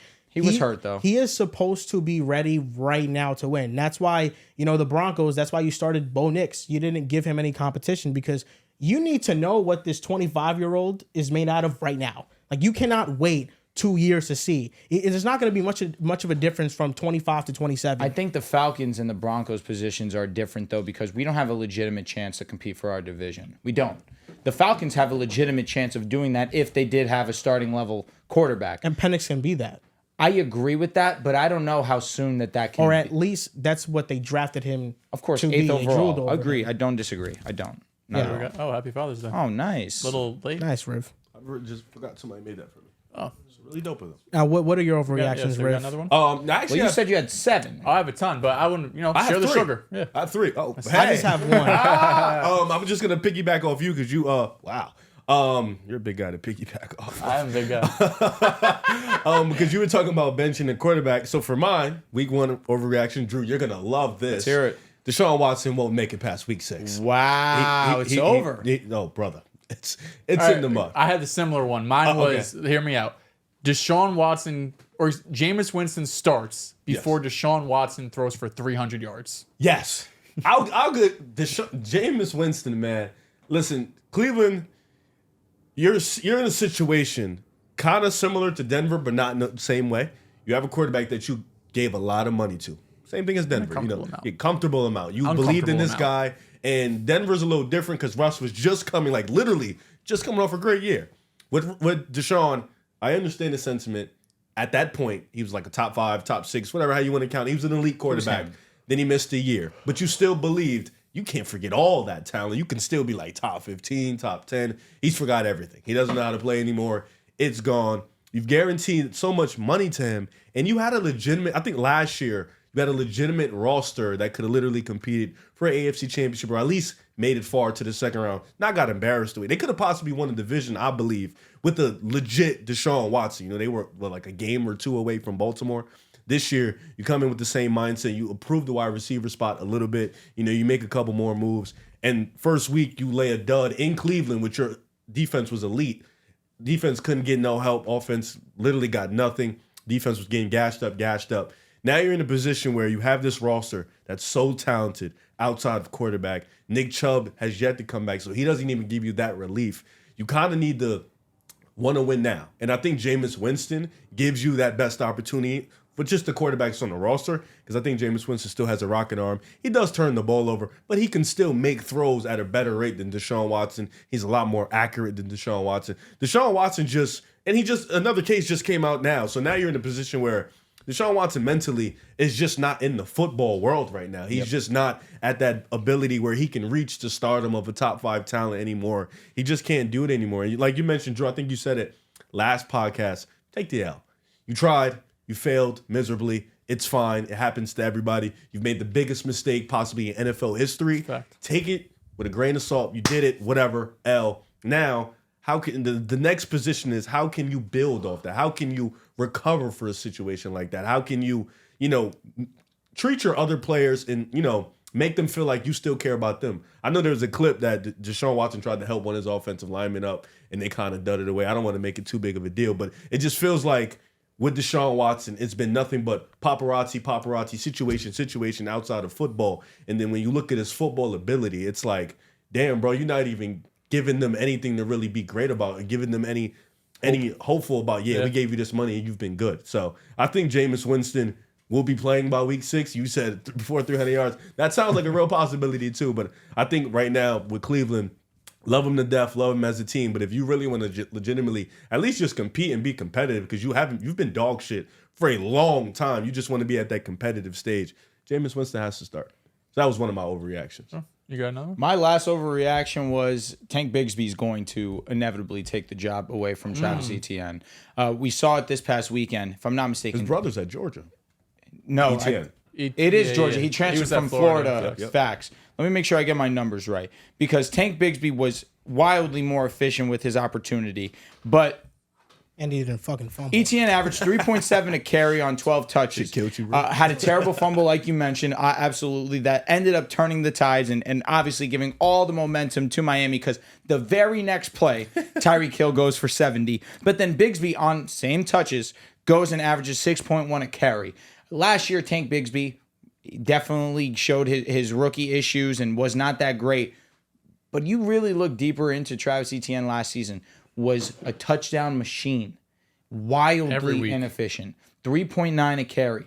Tank Bigsby in week 1 versus Miami looked a lot better, a lot more, had a lot better vision, hit those holes, and definitely looked more effective with the ball in his hand. I don't know if Travis Etienne is a great running back. I don't know if that's the case, and not great enough that we should overlook what Tank Bigsby could potentially be. Yeah, he was, and the coaching staff talked about this during training camp, that Tank was having a great training camp. OTAs, he was looking great. They said how much growth he had going into year two. And they also said that they want to lessen Travis Etienne's workload, because down the stretch last year, he was not the same efficient running back. He didn't have the same juice, the same pop. So I do think maybe it won't be a 50-50 split, but Tank showed, and he got most of those touches. Once Etienne fumbled, Tank Bigsby out-touched him 5-3. So obviously the coaching staff didn't like that. Another one of my overreactions, Jayden Daniels. He's going to go on to win Rookie of the Year and break the rookie rushing record set by RG3. What was the number? Do you know? For the Commanders, you're saying? All time. No. All time is Lamar Jackson. You're saying rookie. Rookie. Apologize. Yeah. Apologize. I wrote it down. It's like 18, I think. It is. He had 88 in game 1. I mean, he can do he had it. 16 carries. He had 815 16 RG3. has to drop. Say it again? 16 carries has to drop. It's way too many. It's too much. For a rookie and his frame. However, maybe there was 1-2 that I didn't like the hit that he took. The goal line shit was nuts. Yeah, OD. But he was pretty smart, and maybe, again, similarly, 1 or 2 plays where I didn't like the decision, stay in the pocket, deliver, I throw. just don't think that's consistent for a 16 game. But at least they were positive plays. Yeah, no, for sure. I think they will. Like, when you're a runner of that talent, I think for the majority of it, it'll be, as a quarterback, positive. But just 16, 17 games, 16 attempts, that frame, I don't feel good about it. I don't disagree with you at all. That's a good one. I like that. I guess I'll just shoot my 2 out.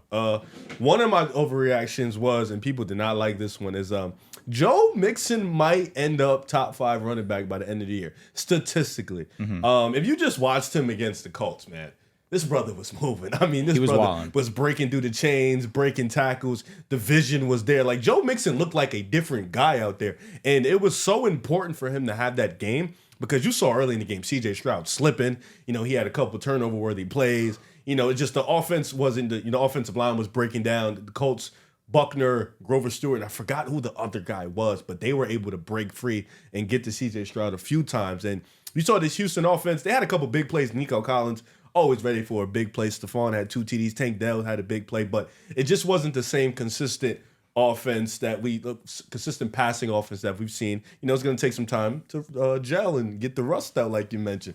But Joe Mixon needed that game. Like they decided Joe Mixon is cooking in the run offense. Keep feeding the ball. When they kept feeding the ball, I mean, Joe Mixon was amazing. And like I said before, when I was talking about the Jets, if they can get a rush offense, if Houston can just get middle of the pack, middle of the pack, top 14 rush offense with Mixon, we're talking about a team that can do both things. They can run the ball effectively, pass the ball short. You got Stephon Diggs, medium, deep route. You got Tank Dell and Nico Collins. I mean, this team is just fabulous and flawless. And then their defense. I know they gave up a lot of points and they had a couple broken plays to A.D. Mitchell, but the defense just saw a little promising. You saw them make some big plays on the defensive end. But my other one was Josh Allen's the MVP.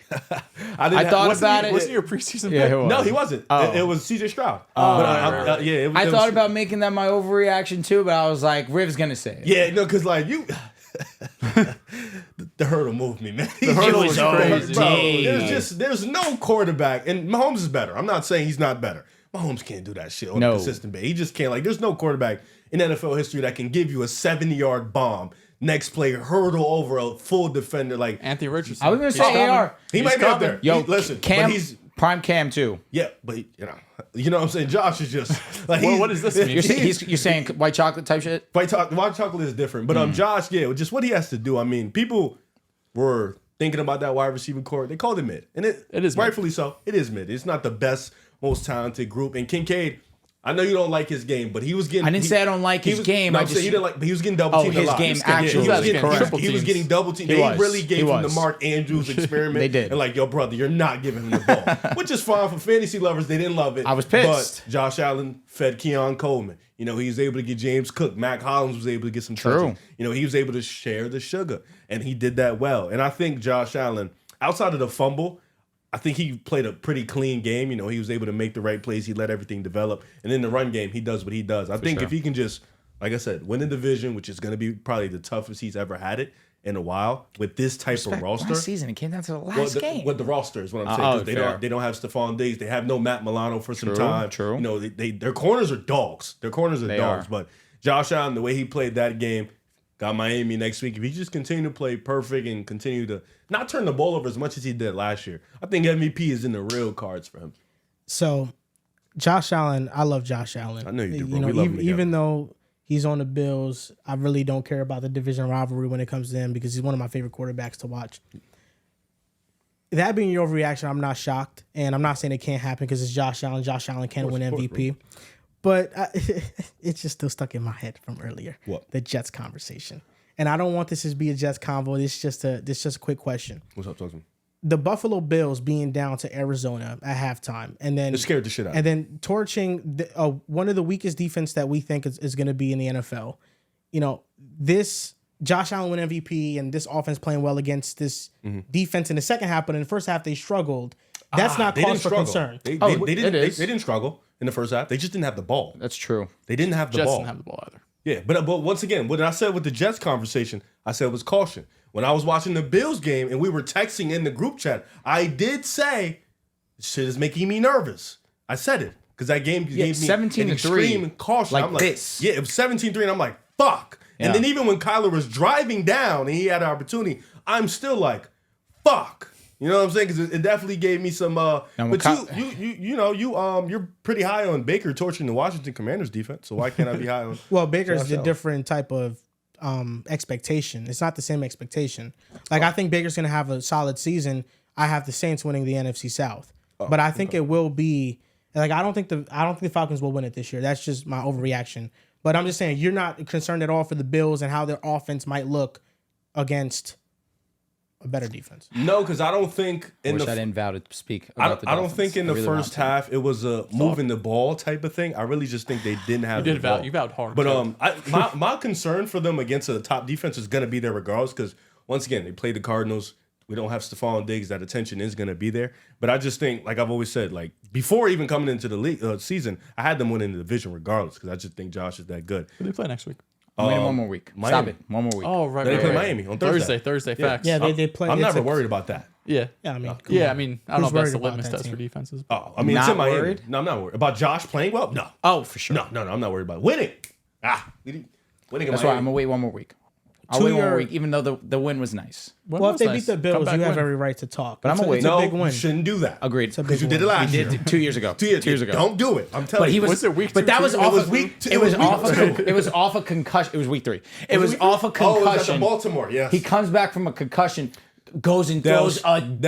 that was the blazing hot game. I know, the I'm heat aware. stroke game. That was yeah. the game where Josh Allen had a guy Yeah, wide he open in just- the end zone. he He Hey, fucked you know, up. you know what's shorted funny it. about that too? You say that they pan over to the Jaguars underneath the tent with the sun just Dog. beaming So right nasty on over them. there. I respect it. You got to win anybody. But and we had this conversation in the car. I think it was yesterday on the way to the recording. Funny as hell. Oh, I think it was me and you. Yes. Funny as hell. They go and they play in Miami every single season. What seems like early on. Although last Buffalo. year they play early on, one in Buffalo and then one towards the end of the season. Ironically, last year Last year it they was the flipped it. opposite way. But they keep it fair. One in the beginning of the season, one at the they end of play the in the season. freezing So the fucking Bills cold got to in go and Buffalo. play in the heat, but then the Miami's all Dolphins playing got to in the go cold. play in the fucking freezing They cold played that snow inevitably. game. That was it snowed. That like was in on the my second birthday. quarter. That was a movie. That was a good ass That was a game. great You were fucked when game. it started snowing. Tua played okay. No, but you were never He going to win. actually played a little bit better than Once okay. it snowed, Buffalo was going to win that game. I'll never forget that last drive where Tua just kind of had to go and ice it. Even though they were winning already, he just had to go and ice it to win the game officially. And Joel goes to me, listen, whether you like it or not, this is the biggest drive of Tua's career right now. I said, I hate that you're right, but it's true. And he didn't get the first. Fucking Bills get it. They kick the field goal and they win. And I said, I wish you'd never put it into my head, but it was the truth.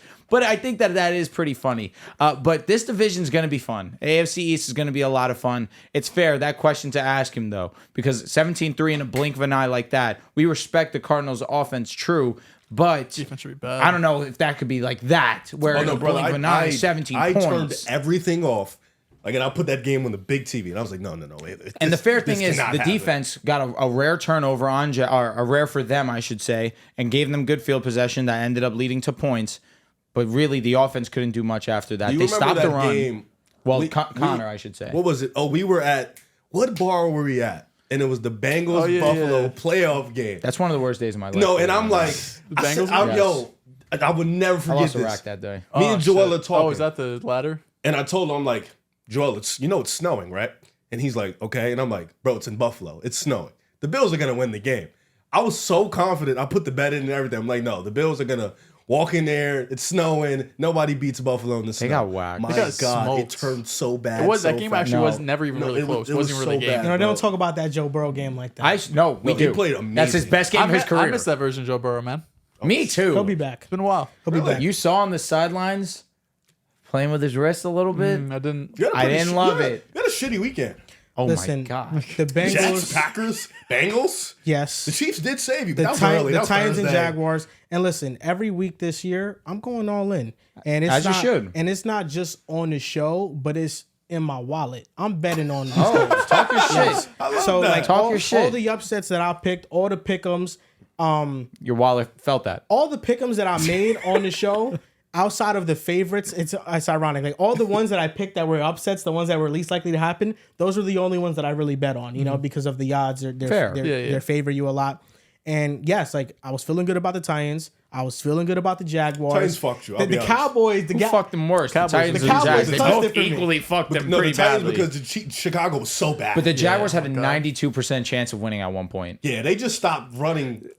Nah, the Jaguars was tough because you had the ETN touchdown right in your. Yeah. That was game. Yeah. I Like think that that's was probably Holland. game. It just was Chicago. Caleb Legend. was so bad. It was like there's no way they lose this game. Yeah. And then it just turnover. You saw the coach said after the, or was it today? Maybe he said if we just would have punted every first down, we would have won. Holy Like, yo, admitting that is crazy. Yeah, He's right, though. I said the same thing, and I was talking Facts. to my cousin. We were watching the game, and I said, "Yo, bro, it's halftime. I can cash out this Titans bet right now. I was like, I don't know, man. Do you remember how much it was compared to how much you could have won? It was maybe like a couple. It wasn't that much. Like that's why I was just like, okay, they I'll just hold stick you it with out. the cash outs more often than not. do. I think I'm not putting like a crazy amount. I'm putting like $10 on it. So What it you do? was $10 and you pick just a winner for every game. yeah, it was like $10 for the Titans to win, and I was gonna win $27, and my cash out was like $17. So I was like, You should have took the 17. yes, I should have. Hindsight, of course.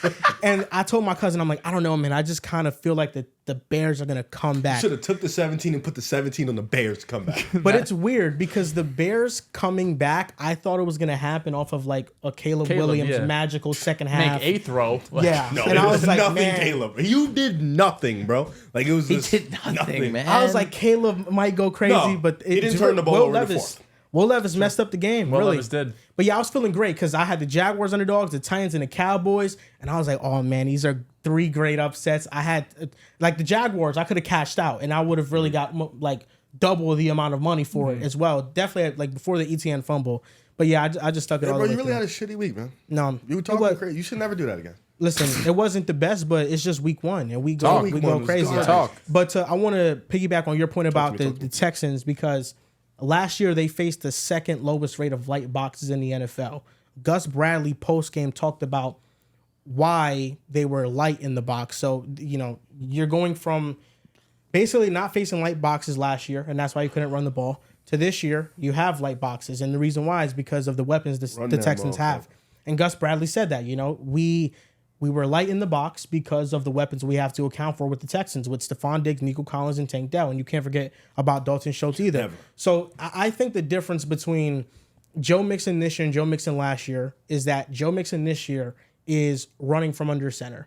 And I think just having that 49ers West Coast run offense scheme is helping him, and it's a benefit for any running back that plays in that scheme because with Cincinnati, and this is one of Joe Burrow's not greatest traits, is that he doesn't like to be system quarterbacky enough. He doesn't want to be a system quarterback. He doesn't want to be under center. He doesn't want to do all this play action. He doesn't want to do all that. He wants to be in shotgun. He wants to read the defense, and he wants to win. And that's why he'll never be better than that guy behind him. Or the other guy. Because he realized he needs to change his game, fine-tune it, to realize if I want to reach this pinnacle, if I want to reach this sustained success, I need to change my game. I can still have my big plays because I am Patrick Mahomes, and naturally that will happen through the course of a game. But sometimes you got to know what to take and when to dice up and pick and choose your spots of when you're a game manager and when you're a gunslinger. Mm-hmm. And once Joe Burrow realizes that, which he inevitably will, hopefully will, then he'll start to take that next step where we already have him as a top 5 stamped quarterback right now. However, if he doesn't fine tune, now when are you going to take that next level in your game? Well, we have seen the Bengals offense without Joe Burrow last year with Jake Browning. They won games. And the offense was decent, how you would expect the Sean McVay offense to look. A Niners with Jimmy Garoppolo offense to look. That's how the offense looked. And it was decent. They moved the ball. Yep. They had some good moments. Joe Burrow just doesn't like playing that way. And last year, it made sense for him not to be under center because of the calf injury. You have to account for that. This year, I am expecting the Cincinnati Bengals to do more of that. I am expecting them to make life easier on Joe Burrow. I don't think these week 1 slow starts are basically a coincidence. I think they happen for a reason. And this isn't a Joe Burrow problem. This is more of a coaching staff problem because against the Patriots, there was a couple plays where Joe Burrow weren't his best moments, not taking shot plays. But for the most of the game, I would say 80% of the game, he was just taking what the defense gave him. The route combinations that the Bengals ran, there was just nothing that was threatening the defense. And there were moments where Joe Burrow made good plays. Like he hit a 20-yard pass to Jamar Chase in the middle of the field. He hit that pass to Mike Gesicki that should have been a touchdown, but Gesicki dropped it. Like Burrow showed moments that he still has juice. And that's why I'm not that worried about his wrist, even though it is a rare injury. And John, when we talked about Joe Burrow in the offseason, that's something that he brought up that, no other quarterback has had this injury. So Joe Burrow is essentially learning how to deal with it in real time. And you got to understand how Joe Burrow injured his wrist. It was just a regular routine pass against the Ravens, Non-contact. throwing it with a lot of power, and then his wrist just gave out. So you can kind of understand what goes in the mind of him when he's throwing the ball. And not wanting to put too much into it because he's already had a feeling where his wrist gave out on him. Yeah, that's something that he's struggling with. Yeah, they talked about that in training camp too, where he would have kind of just random off days, and it was just about like, preparing the wrist, making sure it was at 100%. I do think over time though this season, because one of my it was an overreaction, but I didn't say. I was like, the Bengals could have missed the playoffs. There's a world they can miss the playoffs, right? Should have said it, softy. But I trust Joe Burrow You would too have been in a much. similar boat as me. I said the You're the a stat. funny guy. He's hilarious. You're bro. a funny guy. Let me pull up the stats because we Because you talked know about I this. was ready to call you a hypocrite if you were going to say that. We talked about this Now we on the fantasy reactions last night, but through the first 2 weeks of Joe Burrow's career, right, Yep. year by year, first 2 weeks of the season, this is what Joe Burrow's done. He's 1-8, 11% winning percentage. His average performance, 63% completion percentage, 200 yards, 5.8 yards per attempt, 1.3 touchdowns to 1 interception, and a 76 passer rating. We know how Joe Burrow ends seasons. We know how he could have those moments in the playoffs going up against Patrick Mahomes and having those legendary second half comebacks and putting the team on his back. But for whatever reason, to start out the year, and it's usually due to injuries, at least the last few seasons. Last year with the calf, this year with the wrist, the ACL a couple years back, it's always been injury related. But this felt like the first year that the injury wasn't as big of a deal. But then I go back in my brain to last season with the calf. The calf was a little underplayed too, right? Like when the calf injury first happened, he didn't practice for a few weeks, but he practiced, I believe, 2 weeks leading up to week 1, where it seemed like he was maybe not 100%, but pretty damn close to it. And that first 3-4 weeks, it was just a brutal offense for Cincinnati. Then you go into this year, going up against New England, we're all talking shit. Like, if there was any game where Cincy could just use the get Joe Burrow right, the Jamar Chase contract for hold real, out, the though. T. Higgins being out, this is the game to do it. So you go out there and lay that much of a stinker against the Patriots, who we're expecting to be like top 3, or I guess bottom 3 team in the league, top 3 picks next year in the 2025 draft. Couple all of it together, like, holy shit. But I trust Burrow in this offense and just Zach Taylor too much to make that a real overreaction. But it's something noteworthy because 11% win percentage, you've been in the league 4 or 5 years now. That's not how you want to start off your year. Yeah, that's why I'm not choosing them to beat the Chiefs. And not that I probably would have chose them any other point of the season. Maybe if they were playing really well, like a week 10, I'm choosing them. But the Patriots had a 22% pressure rate. They didn't get pressure on Joe Burrow like that at all. Like compared to... So he just played bad. He was definitely fidgety in the pocket. I wouldn't say that... I don't think he played bad. I thought he played well. I thought that the Mike Gesicki touchdown drop, it cost him 7 points. Joe Burrow threw a slant to the tight end, and he fumbled. Facts. It would have been a touchdown as well. So that's a 14-point Zach swing. Moss was pretty efficient. He averaged almost 5 yards a carry. They didn't run a ton. I mean, he only had 10, 12 carries, but it was... All around, though, it was a really tough performance. But really, that was like a 7-point swing because those two plays happened on the same Yeah, drive. that was brutal. And then later in the game, a punt return happens and he fumbles. That's 3 Patriots points. In the red zone, Jacoby Brissett throws the ball and Geno Stone doesn't come down with an interception. And because that doesn't happen, they give up 3 points. So Joe Burrow still very much played well enough to win the game. It's just they didn't execute. I thought his teammates didn't execute. But the last drive of the game, I think, was the only real moment where Joe Burrow should have been better. I thought there were back-to-back plays where he was just fidgety in the pocket. He was nervous. He was looking at the rush. But historically, throughout the season, he has just gotten better. And maybe that's because after 2 weeks, you see what defenses are doing. You see what they're going to throw at you, and he just prepares himself better for that moment. But it's definitely something that I'm looking at Zach Taylor with a side eye on because it's no reason why you should start the season off so slow Every year. I mean, even if it is Joe Burrow injuries and things like that, I just think that there's no reason why you should do it. And Zach Taylor ultimately always wins us back because he adjusts and the Bengals now play really well. But I don't know if they can rely on that every single year. And the Bengals, they got to figure it out. And if they beat the Chiefs week 2, then we're not talking about this at all. Everything goes out the window, but the Chiefs are a big challenge. Caleb plays the franchise this weekend. Oh, really? The Texans. Yes. It's Big in game. Yeah, I know. Big game. It's prime time also. Now, Dehls, you got any more Sunday overreactions? night, right? Now we can move on. Okay. I'm excited too, but I'm also at the same time nervous.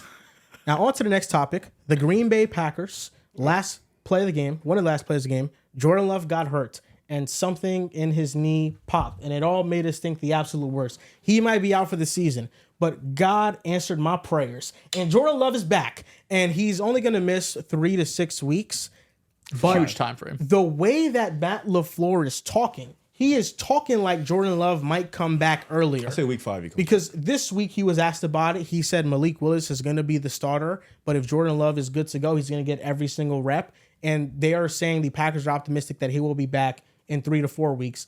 And if you look at the Packers' schedule, the next 3 to 4 games, it's a pretty light schedule, a schedule that I think they can maybe win 2 games if the rushing attack shows up and if this defense shows up. I thought the style of defense that they want to play, it was awful against the field conditions. And the Eagles, they just have man coverage beaters, and A.J. Brown beat Jair multiple times. But the Packers, I think they will have better success against teams that don't have those type of offensive weapons and in a better field and a better environment. Who they play But- next week? They play the Colts. Yeah. But the week after that, it's the Titans. What? Then And it's then the Rams we- and it's the Cardinals. That's Mr. 50 It goes ball. Colts, Titans, Vikings, and Rams in the They can next lose. 4. They can lose to the Colts. I'm pretty sure. They could, yeah, because I see a world. I originally tweeted that like they could win a couple of these games, but they could easily lose all of them. Crying And after you ask somebody like, is there a world where the Green Bay loses all these games? So in the next 6 weeks, it's Colts, Titans, Vikings, Rams, Cards, Texans. I smell the- 3 losses. The Texans feels like no way you win that game. Rams- The I'm Rams feeling is they're a still- tough game too. The Colts is Titans tough. and Vikings All of are these the ga- 2 saving The graces. thing is, you have Malik Willis starting. All of these games are going to be You're difficult. underdogs in every game. They're if you ask me. they're underdogs I don't going think they'll be into underdog. this game Where against is the it in Colts. Minnesota? Is it in Green Bay? That's a fair question. The way to Sam ask. Darnold just looked, probably going to be favored. I think Titans, if they're at home, Titans are the favorites. I think the Packers would have signed a quarterback if they didn't think Jordan Love was going to be ready anytime soon. Like I think maybe Malik Willis starts like 2 weeks, and then Jordan Love should be back. Bro, they'll be 0-3 by then. I'm they could be pretty 1 and 2. certain the Colts will win. The Titans, you need it. 50-50. You need it. You do. That's Will why Levis is so losing this first game. Obviously, we didn't know Jordan Love was going to get hurt, but letting this first game slip Packers are away home, by the way. hurts so much. Slip what? Because if you they would never have had a won chance. this first game against Philly, now all of a sudden just win 1 out of the next 3 or 4, and you're sitting there, you're at like 2-3 with Jordan Love comes back. The world's not ending. Now you're sitting here at 0-1. There's a real chance you lose 3 straight. You're sitting here at 0-4. Jordan Love, of course, is a massive upgrade over Malik Willis, but to climb out of an 0-4 hole is crazy to do. It's That's crazy to depending do. on what Chicago's record's going to look like at that time. What's Detroit's record going to look like? Are they going to be too far ahead to catch up? Because Chicago's schedule is easy as shit. What do you think, Joel? What does, let's say after week 6, what does Green Bay's record have to Yeah, be let's to ask have a him. shot?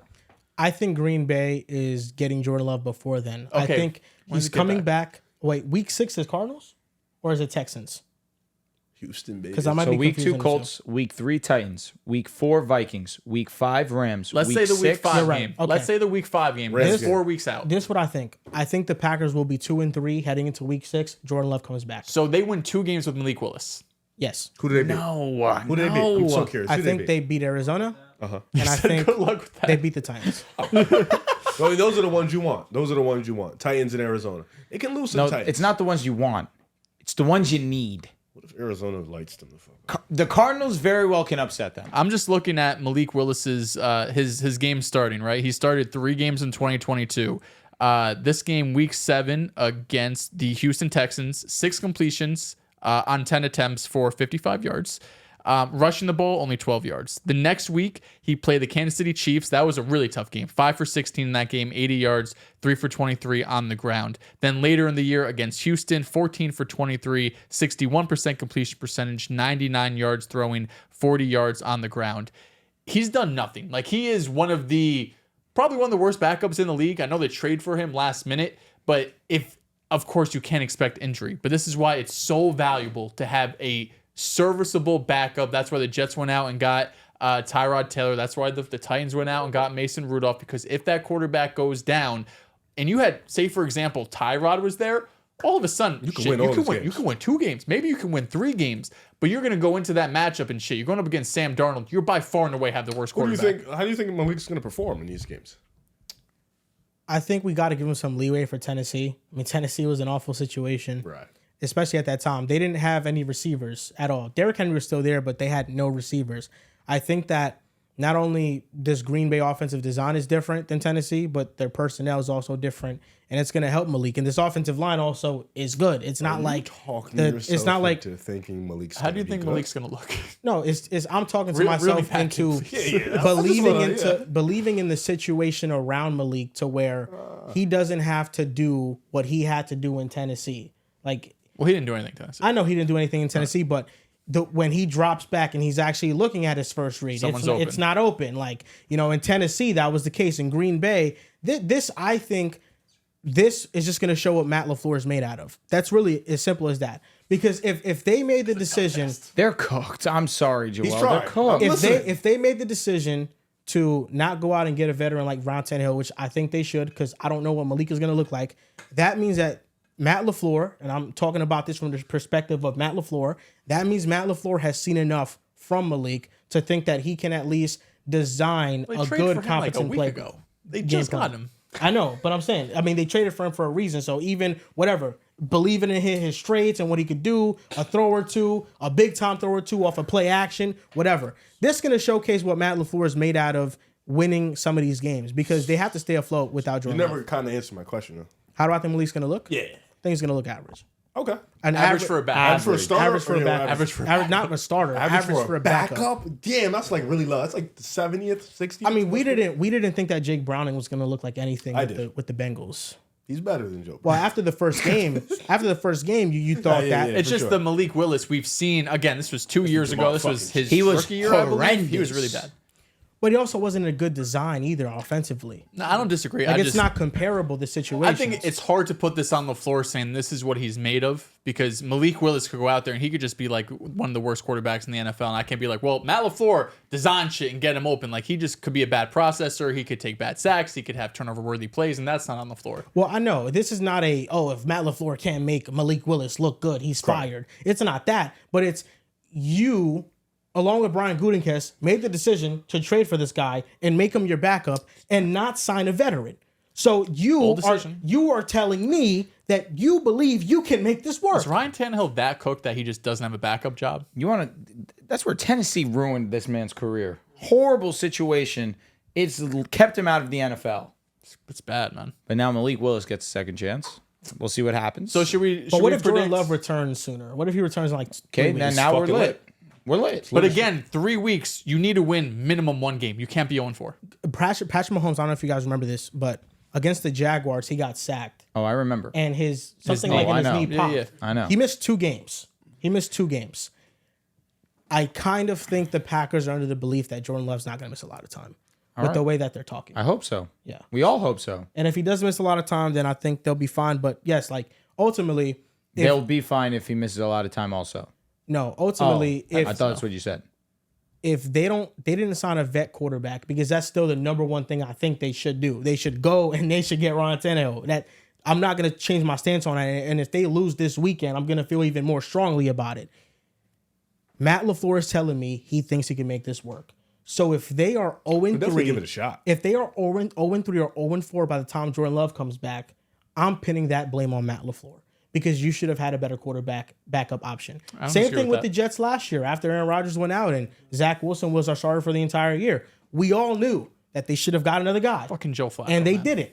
So I don't care. I don't care how you do it. You go get a guy. The Rams signed Baker Mayfield and within 48 hours he was playing a game for them. Won a game. Yeah, exactly. And won a game. There's ways to do this. He was the MVP. He was.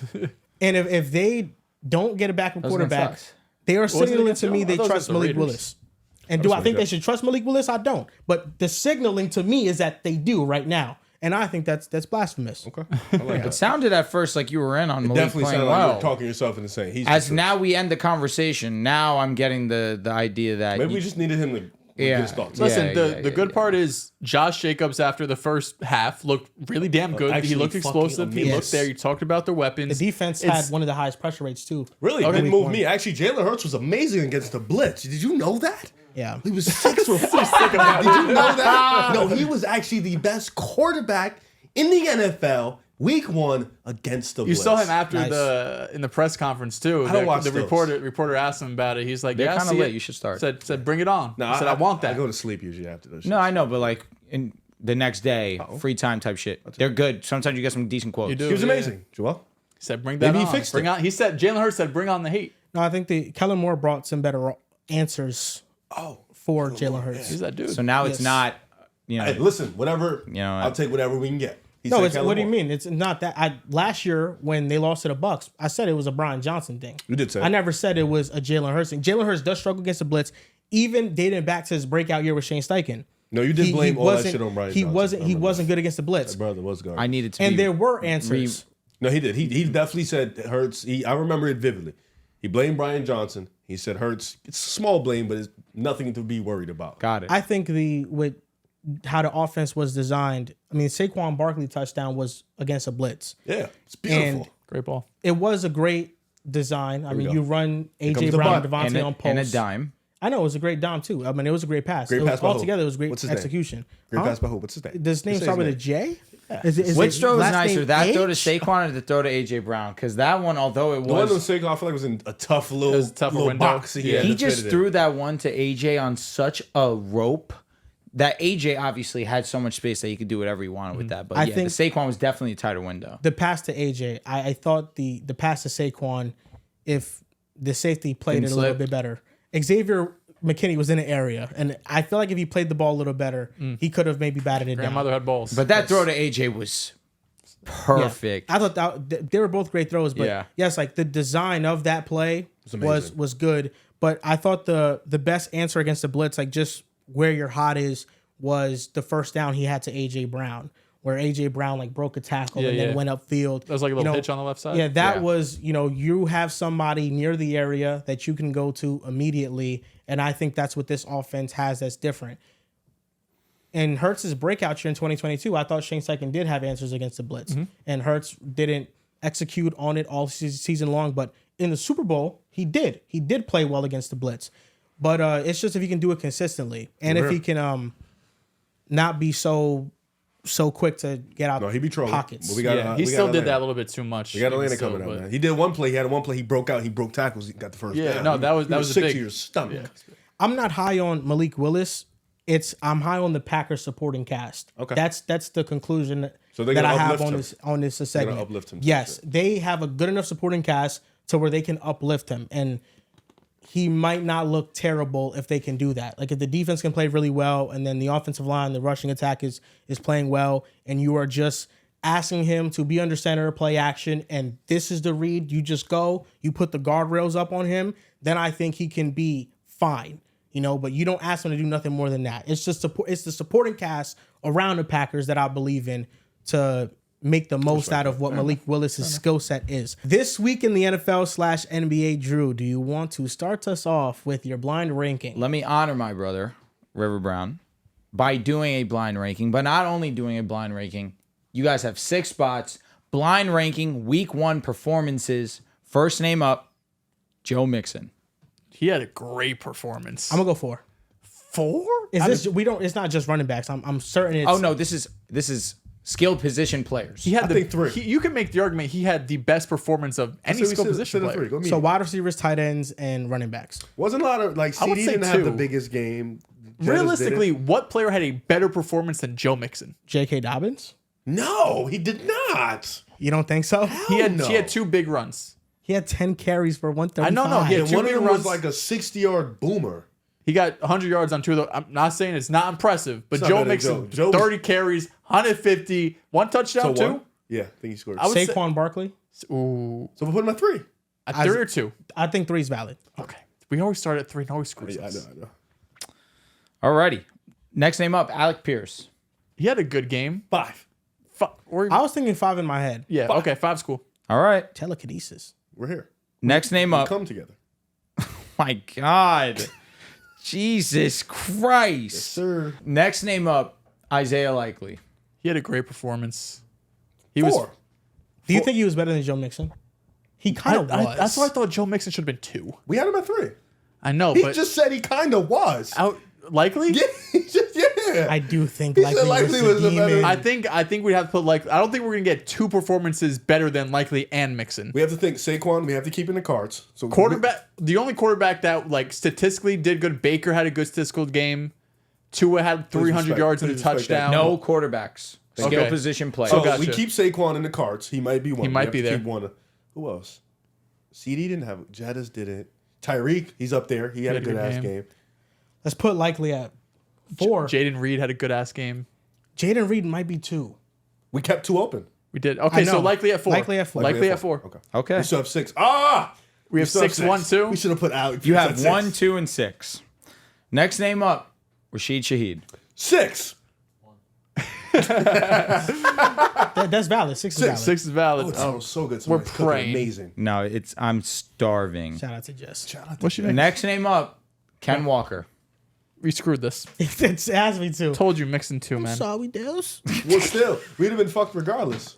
Because we'd have put Kenneth at 3. That's better than fucking him at 2. Ah, same shit. Got Kenneth over Mixon. Yeah, we're fucked.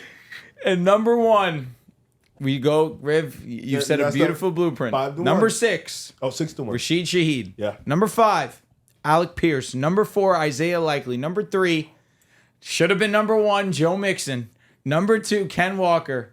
But number 1, not the worst, Jameson Williams. He had a good game. He had a really good We game. fucked up. But Mixon, yeah, I'm shocked you didn't ride harder. Ah. Agreed. The reason why I didn't ride harder, it felt uncomfortable, and on top of that, I thought we were gonna get Saquon, bro. I really believed we were gonna get Saquon. He's not a whole trick you type of vibe. He's just who do you think is the best 6? What if we had Saquon and Cooper Cup? Then I think Mixon would have definitely been third. He'd been third. Yes. And Cooper would have been second. Those are probably like the I don't 3 think best Mixon was a performances. bad pick. He just didn't give us the best of the He did best give us performance. bullshit. He gave us just some like sheet sheet and was shit. so easily the best second I best didn't running back. give bullshit. I gave players that had really good performances. No, I'm not saying you gave No, BS. I know. I'm saying I didn't give the cream of the crop. Felt like that was a little bit too easy. Yes. But figured, you know what? I know that we are a more intricate podcast. Let's throw some more intricate names. Rashid Shaheed, bomb touchdown, off ripper. Ken Walker, over 100 yards, over 5 a carry. Joe Mixon, balled the fuck out. Jameson Williams, breakout season. Isaiah Likely, who knows, breakout season. Could be. Gave you guys some good guys. Alec Pierce, I don't know if Joel's guy. that's happening again. Joel's guy. He's good. He's He solid. was fucking No, cooking. big play, throw it to Alex fucking Shit. Pierce. It should have been Fire Matt Ryan 2 years ago with him. My this week in the NFL, I ranked the bottom 5 quarterback situations. Okay. 5 to 1, 5 being or 1 being the worst. Oh, are we doing a blindly ranking for this? No, this is just my list Can we do one and then you say your list?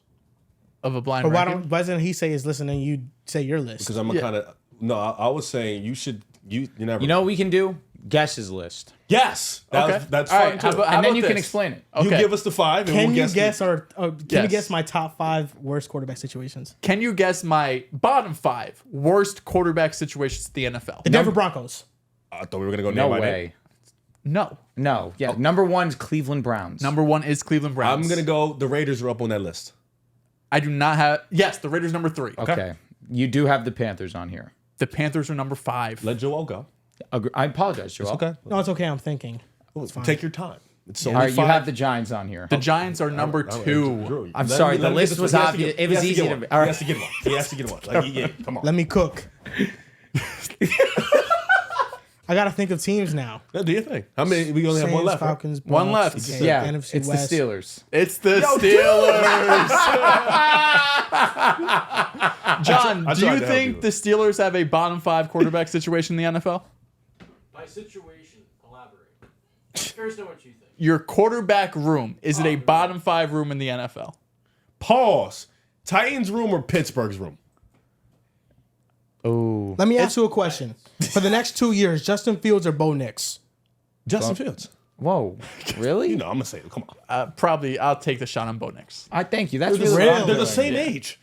Huh? They're the same age. I know, but Bo Nix is still more of a mystery. Justin Fields, I know, is kind of That's He ain't really a what it mystery. is for we me. saw ass. We've seen ass before. We know what ass is. But the reason why, because the Can you show Steelers me? were the one team that stood out here, Nah. but it's more than anything, the talent's not great on the Steelers. Mm. It's just the organizational mindset around quarterback. They have not had a good quarterback for 5 years now. The last year of Big Ben, what they've had with Kenny Pickett and Rudolph and all of these dudes, year after year after year, they're fine just having a mediocre quarterback there. You can make the argument that they're number 2 because the Giants are going to get off Daniel Jones next year. They're going to have a different quarterback. The only one who can't make your argument is obviously the Cleveland Browns. Oh, yeah. But the Steelers are just cool being like, you know what? We're just going to have bad quarterback play. The defense is going to do it. Mike Tomlin's going to add in a couple extra wins, but we're just never going to be a contender, but we'll be in the wild card. Maybe something happens. We win a playoff game, but you keep running out Mason Rudolph, Kenny Pickett, Russell Wilson, and Justin Fields. You're never going to do anything. Panthers are worse than the Titans. You think Bryce Young's objectively worse than Will Levis? They're a toss-up. No, he That's might be. fair. Well, Titans would have been 6. That's fair. I did have that one spot difference. Yeah. I had the Titans, and then I had the Just Panthers. Will Levis has more physical attributes that could be something. Yeah, that's fair. I don't disagree. My this week But- in the NFL. I believe. I get But it. I don't. But I do. I thought you were out. Oh, no, you said 1 more week, right? Nah, one more week. All right. He gets one more. You should stop. Yeah, it's not good right. That was terrible performance. Yeah, it was awful. I think that he's just overwhelmed by playing in the NFL. And I said this when he was the first overall pick. If you're a short quarterback, you need elite athleticism. Kyler Murray has that. You need elite accuracy. Drew Brees had that. You could just say 2. Or you need an elite arm, and Russell Wilson at his best had an elite arm. He could throw the ball down the field very well. Bryce Young has neither of those. His accuracy is okay. His arm is okay. His athleticism is below average for the NFL level. You think? I do think so. Like Really? I think Will Levis is more athletic than Bryce Young. I just think think he's Tua's bigger and more stronger. athletic than Bryce Young. Really? I've seen, especially rookie year Tua. I disagree with that. I've seen, I I've think seen, Bryce is more athletic. I've seen rookie year Tua make plays in open space and at least run, like he was able to play make a little bit, you know. And Bryce Young, he has like a feel for it at times, but he's able to get run down very easily because he's smaller and he's frail. He's able to be brought down easily, and that's what I think is holding him back. And listen, he's in a bad situation, but I think he's also contributing to a bad situation. That was one of my overreactions, but I thought we were having this topic that Bryce Young is going to be just a backup level quarterback after this year. Yeah, no, after Sunday, it's hard to have the faith. Yeah. That was a horrendous showing. And I get that the Saints defense is definitely upper echelon. However, you're not supposed to go out there and lay the dud that he did. You got to look a little bit cleaner than what you showed. So it's hard to believe, truthfully. Like he's a little like guy. Kyler looks small. I get it. Like there's quarterbacks out there just look small in the pocket, but he just looks small, and I just can't get over it. Yeah, Alontae Taylor had 3 sacks. A Yeah. corner had 3 sacks. And the first play that he had a sack on, he came flying off that edge. There was nothing that really Bryce Young can do. But it's just, does he have freedom at the line to even change things? Because it looked like he went up to the line of scrimmage, and it looked like he changed something. And the Saints had 5 defenders to the left side. They had 3 to the right side. So you should naturally shift your protections to the left and your running back to the left to block you. And nobody did anything. I mean, Alontae Taylor came flying. He sacked them. But then the other 2 sacks were kind of on Bryce Young. Like Jonathan Mingo chipped the defensive lineman and then went out to be as hot. Bryce Young didn't look there, and he took the sack. And then the 3rd sack Alontae Taylor had, Adam Thielen was his hot. He was open, and Bryce Young was just glued to one side of the field.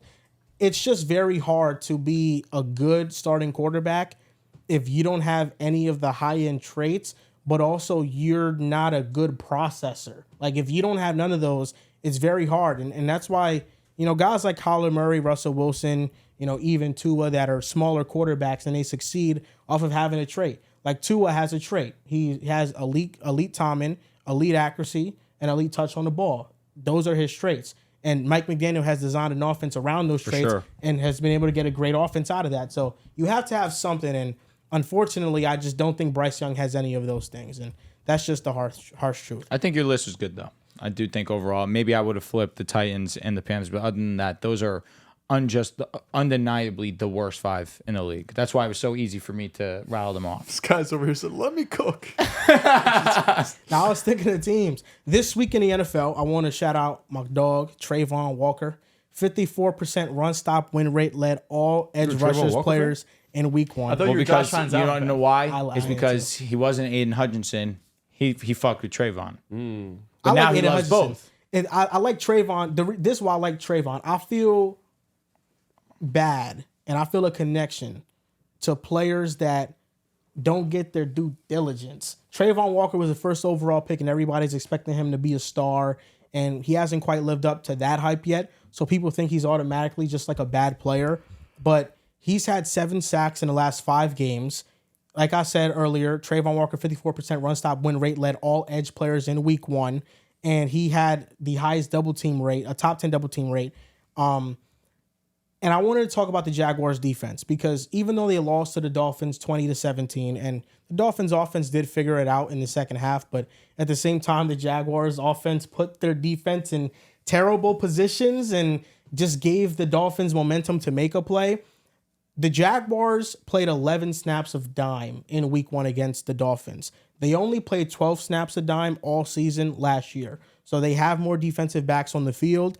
Tua had a 35% drop back success rate. That was his 3rd lowest in the game since 2022. And they held the Dolphins offense to a 43.1% success rate. It would have been their 5th worst performance last season. This Jaguars defense, I thought, played really well. The way they handled the Dolphins' motions and the way they were trying to confuse them, I thought they kind of had a nose on where to be with the ball. It's just unfortunate that the offense couldn't match that, because the offense, I think, cost them the game. You know, if they go up 26 to 7, I think the game is pretty much over. But, you know, the offense, I think, put the defense in a bad position. But I don't want it to overshadow the great defensive performance that we saw from the Jaguars defense. And the only thing I'll say opposite of that, and the only thing I'll mention about the Dolphins was you're 100% right about that defense. They did their thing. And even still, Miami still had the big plays in their bag to go out there and win the game. And the bad field position or you know, bad positions that the offense put the defense in, that was a touchback that the very next play ended up being a 70-yard touchdown. That's where I do look at and understand, yeah, the first half was ugly, but they showed resiliency. They went out there and still executed. Run wasn't effective at all. However, they were still able to pass. Saw a nice play to Tyreek. Saw a nice play to Jalen Waddle. Jason Sanders missed a field goal after the Jaguars go for it on 4th down. That's the bad field position. I agree with you there. And the offense couldn't even capitalize on that, talking about Miami. But showing resiliency, having the big plays still in their bag when a defense is still putting together a good performance against them. That was a positive, definite. I want you guys to guess the highest percentage of pass rush snaps with pressure from a defense in week 1. They're the top 5 Okay. Teams, you're saying? teams. The Steelers. No. Dallas. Dallas Tied is 4th. Colts. No. Okay, Seattle. Number 1. Yes. I wonder. Broncos? Nope. Just missed or not close? I only have the top 5. Minnesota. Yeah. Nope. Jags? Nope. All right, let's lock in, gentlemen. Saints. Nope. Oh, my God. Surprisingly, yeah. The Niners. No. No, the offensive line looked good. Trying to think now who played. Okay, Dallas. I said that already. Yes, Yeah, yeah. tied Oh, 4th. apologize. It wasn't Right listening. now- I'm sorry. I'm so locked in on figuring out teams. You have the Seahawks and the Cowboys. Buffalo? Nope. I will say 3 of these teams lost. But they got to the quarterback. Yeah. Titans. Okay, the Titans or Bears? Nope. Neither. This is just pass rush. They don't have to get a sack. Right? Baltimore? Just with pressure. Okay. Nope. What the fuck? We said every team, I felt like. Eagles? Or Packers? Packers. They were tied 4th with the Cowboys. You have 2 more. These 2 teams lost as well. The Raiders? Nope. I didn't think so because the Joel- fucking Joel Delete cooked up. Joel Delete's tough. You know what sucks? Yesterday, I'm talking to the bros, and I'm just like, yeah, Joel Delete, easy nickname. What are the odds today? Someone on Twitter says, why is Joel Delete the best nickname in football? I was like, I had not you seen can't that come up with anywhere. anything nowadays. Joel I was Delete. pissed off. That's tough. 2 more. They both lost. I forgot who lost. I would say one of them was embarrassing loss. Oh, Okay. Pats. Facts. Not the Arizona. Patriots. The Bengals got to the quarterback a Oh, lot. shit, that's what I The fucking Bengals meant. were number 2. Yes. And you're missing one more. Arizona. This team's quarterback was probably had the worst performance of the week. Oh, wow. The Panthers? Nope. Oh, the Giants. The Giants were number 3. Dexter Lawrence had an obscene. He had a pass rush 70% win rate. He's an animal. He was He OD. had a 70%. The next highest DT was at like 30%, What do you think, bro. Is he in a conversation with the best D tackles in the game? Would you Absolutely. put him on the tier of Chris Jones or no? He's in the conversation of the best defensive player in the league right I now. agree with that. He's crazy. But I think Chris Jones is in that conversation too. I wish someone would trade for him and get him out of New I York. think there's like 4 or 5 guys. Respect. I still think that defense is still building something. They need to fix offensive personnel, and that can happen next season. Can happen in Madden. Could happen True. to Madden. True. Make a trade. Make shit pop. I was looking for this tweet for like 15 minutes. So number 1, Seattle. Number 2, Bengals, 3 was, Giants, and then Cowboys tied with. Packers.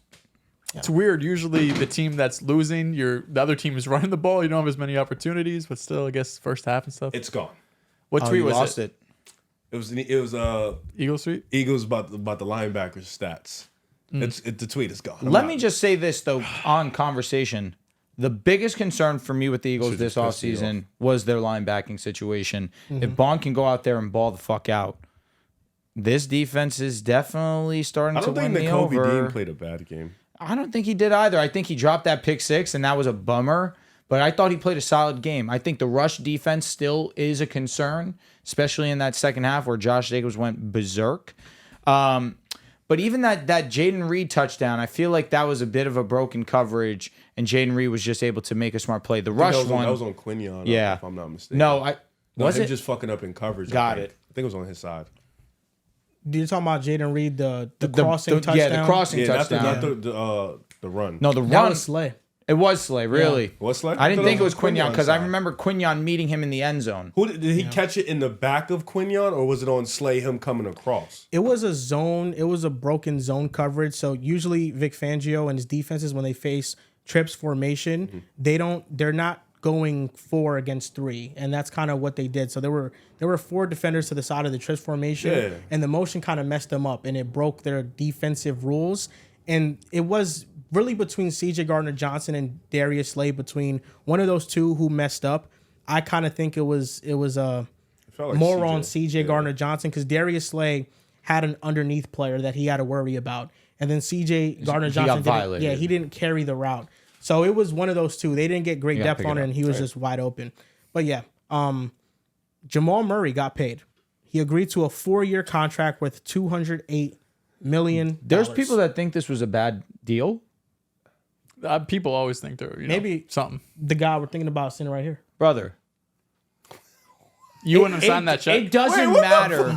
It doesn't How did you matter. just let him like? Because I you heard you said talking Fran shit Van about Vliet was Jamal better. Murray Have some yesterday fun. with the What did I say? contract. What did I say? All I remember is you saw that Jamal Murray got $200 and whatever million. So where's the shit talking? You said I about? want to give him that shit. I actually. I just know your opinion on Jamal Murray, so it was kind of one of those that No, why would you mention that? We all saw. It was funny because I literally just verbatim copied what I saw on Twitter as a tweet, and I asked him, I was like, "How do you feel about the top 40 player getting paid $200 million?" That is what it was. Yeah, and he was just like, I forgot what he said. He was just No, they shrugged won it a off. championship. He's a number 2 on a championship winning team. Yeah, he got paid. He said Fair Van Vliet was better.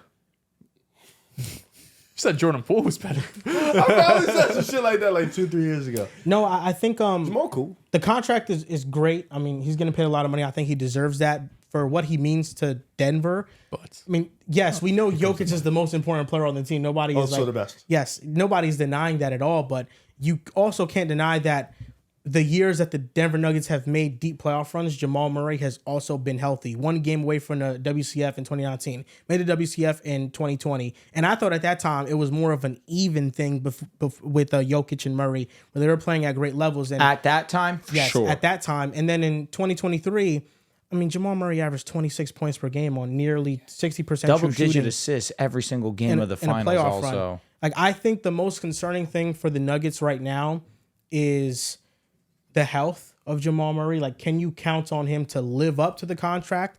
I think that's a concern because of his injury history. I also think it's a concern that Zach Lowe reported that the front office is kind of not eye to eye with how to build out this roster. And I know that we've been questioning the Nuggets roster moves this offseason and last offseason because they lost Bruce Brown, and this offseason they lost KCP. They just don't have money. They're trusting bench? their young players a lot. You. Russell Yes. Westbrook's gonna have to carry. The best player off that bench, Darius Sarge. or Watson? Payne Watson Watson, is- fair. Jesus I was gonna say Julian Strother Respect going. Sarge. He sucks. He was good for the Warriors. Fuck, he wasn't. He was good in his role. I promise. He was good in his role. Did he shoot well?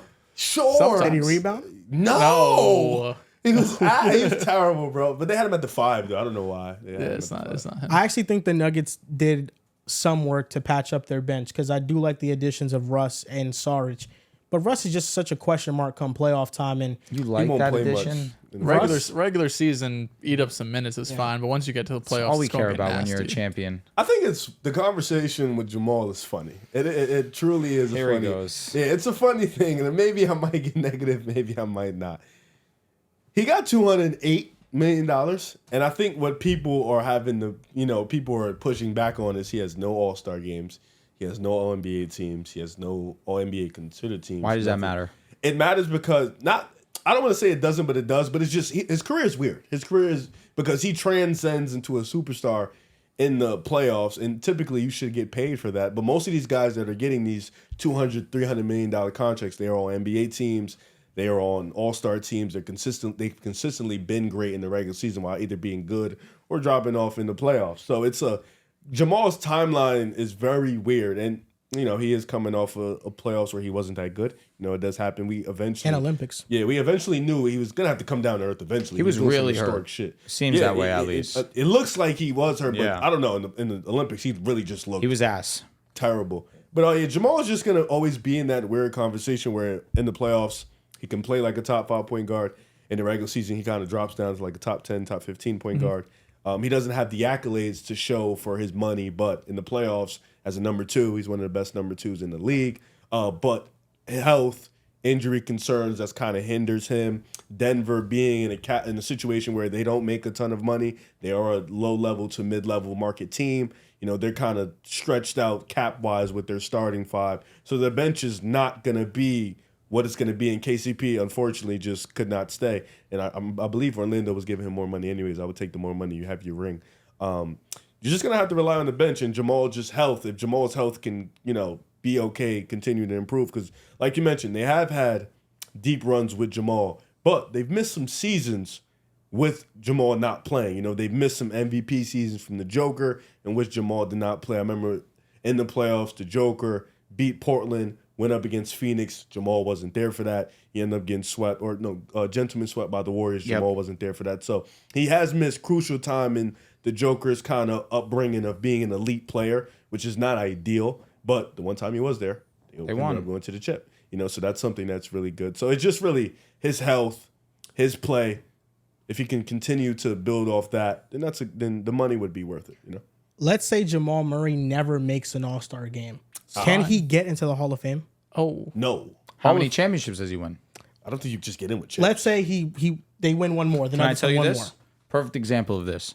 Julian Edelman, fringe Hall of Famer, correct? Not the same. Fringe Hall of Famer. You'd say fringe, yeah. It's just he's had the playoff moments, but which is regular exactly why Is he I gonna get comp him into to the Hall of Fame? Julian. Pro Bowl stuff? No, not really.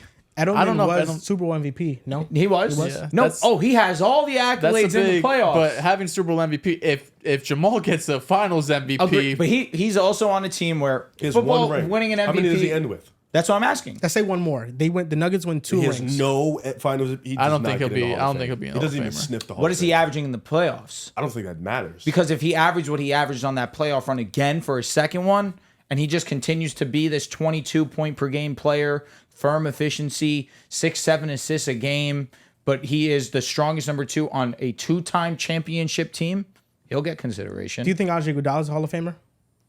I think he's fringy. He has a better career than Jamal Murray. If Jamal Murray wins one more championship, you don't think Jamal Murray would have a better career than Iguodala? Not just because of the ring. Iguodala has more All-NBA teams, more All-Star appearances, and a ring. Multiple rings. But then in the Right. playoffs, Jamal Murray is averaging 26 No, a night. but I don't think you're going to get in because of your playoff. You have to do a lot more. Again, and I know even though basketball is way more lenient than any other sport, Julian comes to mind immediately. See, what does because Andre Julian do? is an all-time playoff performer. Statistically, I believe he's number But 2 what in year yards is in the Edelman playoffs. going to even be considered to be in the Hall of Fame? soon. A couple years. Do you think Edelman would get in the Hall of Fame? I don't know. I don't would think I he would vote him in personally. I don't think he would Because get in the biggest time of the year, when you look at those record books in the playoffs, a lot of those stats, you read Julian Edelman. That's for me why for all the years we had the conversations, the arguments of Jordy Nelson and Julian Edelman. And I always took Julian Edelman because I knew in the biggest moments I could rely on Julian. It's a good That's comp, kind though, of why because I would also do it. the number one, you got Tom Brady, the GOAT, and you got Nikola Jokic, who's the best player in basketball right now, Facts. kind of carrying you He'll into be this. sitting at, if he does win the ring, hypothetically, it's added. 2 NBA championships, all rookie second team. That's it. Yeah. What's his best regular season right I'm now? about to look at that right 21 now. a night with 6 assists. And they'll look at his total playoff per game numbers. They won't just look at But they'll look individual at those seasons. 2 runs too. Yeah, for sure. I mean, yeah, if he replicates what he did. Let's see, Jamal. I mean, the contract, I don't mind. 200 mil. OG Anunoby just got a $200 million contract, and I think we're all having Easy. Jamal Murray, especially as a number 2 option. So for the playoffs in totality, he averages 24, 6, and 5. On what splits? And those came down because of this Yeah. run. But they were at 26 last year. 45, 38, 91. That's amazing. So yeah, that's really good. It's And amazing. then the regular season, he averages As a guard, that's amazing. 18, 5, and 4. On 39. No, I lied. That was games played. I'm sorry. 45, 38. Basically the same 86. shit. so he just rises as a scorer, Yeah. which Let's look what more at can you somebody. ask for? Let's look at somebody who just made it. 6-point Wallace just got it, increase. right? Yes, but that's a 4-time DPOY. Yeah, that's a lock. And he's got a His big- resume's a lock. Who just got in off? Let's look at Reggie Miller. That's also a lock. How about Chauncey But no, Billups? but I don't think- Go to Chauncey Billups. Chauncey's not in, is he? Chauncey Billups just got into the Hall of Did just Fame. get in.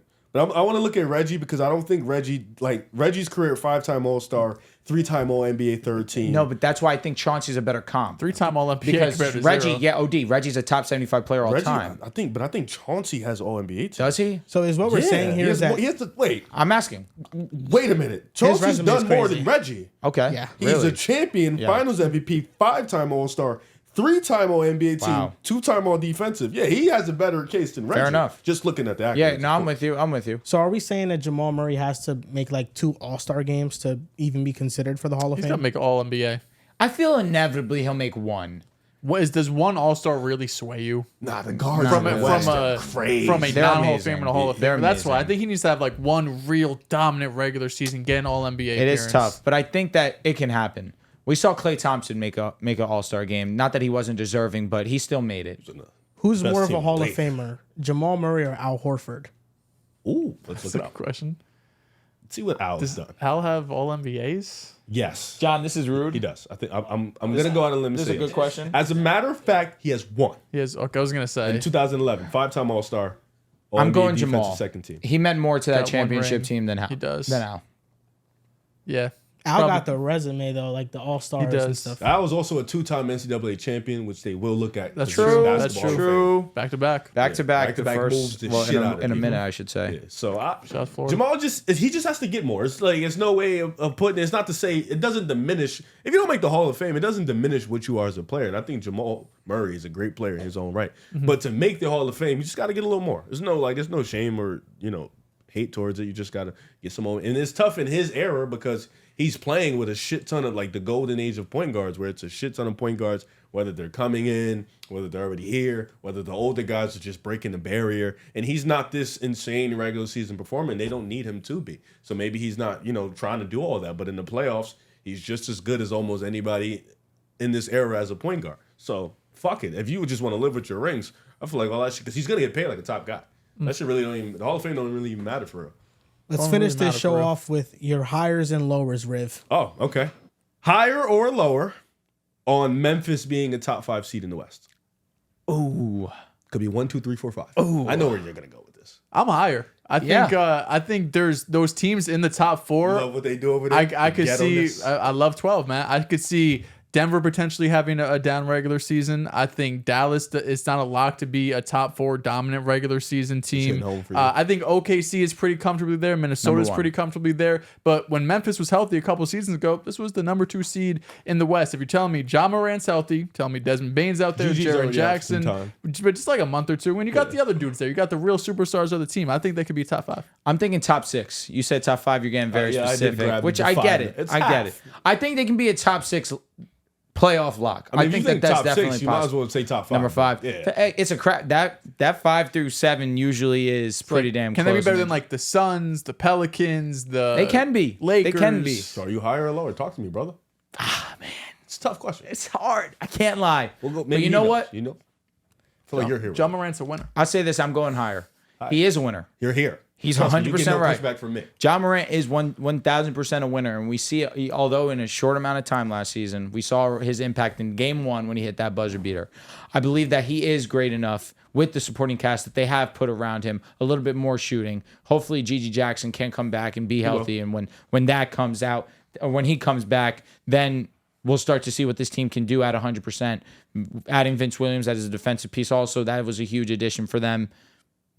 I'm higher on it. This is just regular season, Joel, no playoffs. I know, and that's the caveat to this because top 5 regular season team is not the same as a top 5 team.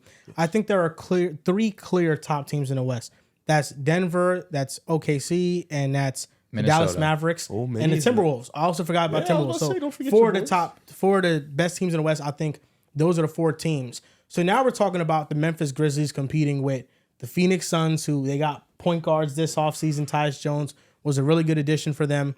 And I seen that you had them as an underrated team, Riff. Yeah. You I had like what Suns Tyus underrated. Jones did. Yeah. I really love Tyus Jones. So. Tyus Jones. If JJ Redick's a I've been good high on head him. coach, then the Lakers could maybe be in the mix. They keep sleeping on the Lakers. I don't know why. The Pelicans also, they're in the mix if Zion What? stays healthy. I'm going to be lower on this. I think the West is really talented, and I also think the Sacramento Kings are going to be good as well. The West is absolutely loaded. I'll tell you what, I I'm don't gonna be feel lower. passionate about it, though. I respect that. 2 more. 2 nice little ones, and then we can go home.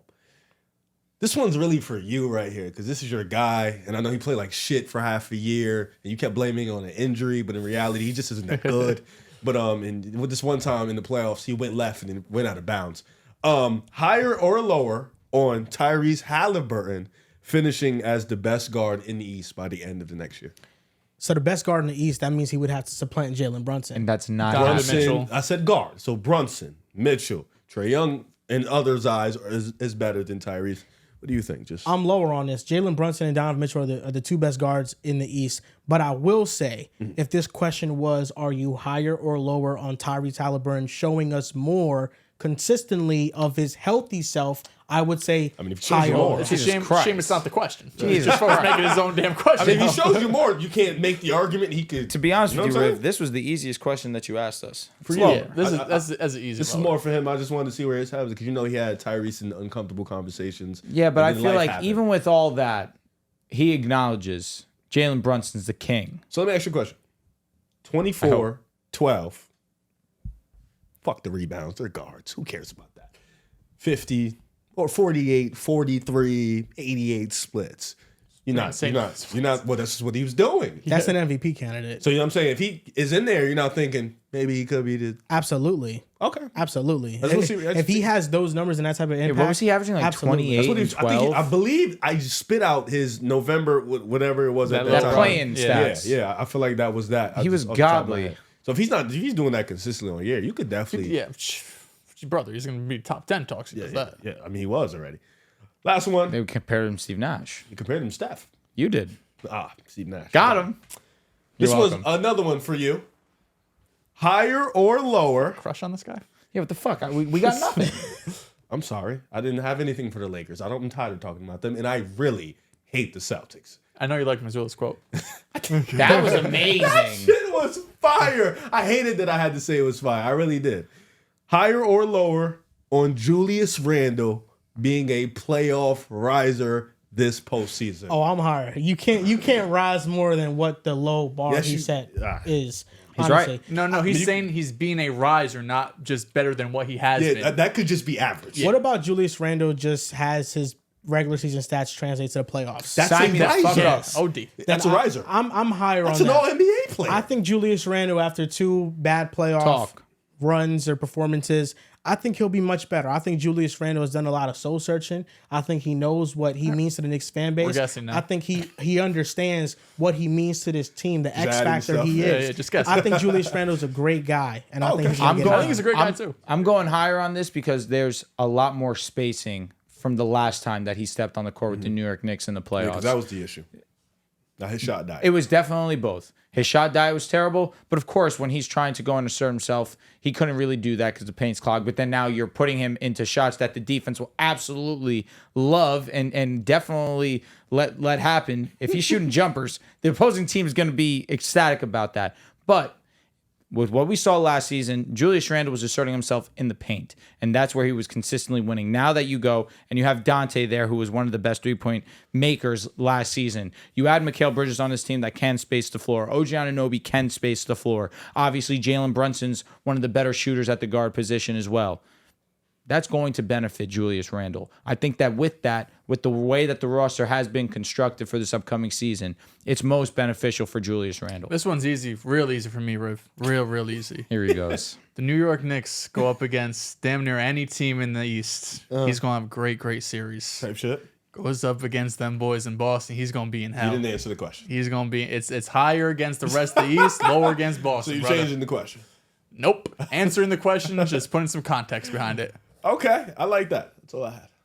That's going to do it for episode 405 of the Pick a Side podcast. He really dribbled left and like lost the ball. Like that was just insane. His handle's not good. It's just as a grown man, why?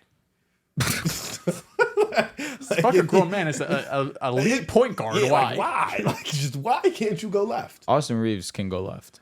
I believe it. Jaylen Brown can go left. Jordan Poole undoubtedly can go left. No, that man's ball handle. If there's one thing that he can do, is If dribble the ball. Tyrese had Jordan Poole's ball handling, we're talking about one of the greatest point guards we've ever seen. Yo, if he had his ball Yeah, handle, we're talking we'd about- all love Tyrese. Yeah, we would. We would. It's the only reason why you have a crush on Jordan Poole still. It's all good. You think he's the modern day Steve Nash. Oh, you did get me with that quote. I can't. We got him I can't forever. run away from And even that. when he It's said over. it, he's like, fuck. I can't believe I did that. He's like, I can't believe I'm about to say this. I'm about to say this. Yeah, you know, it's all right though. You guys can follow us on Twitter at Pick a Side Pod, on Instagram and TikTok at Pick a Side Podcast. Thank you guys for watching, and we'll see you guys next time.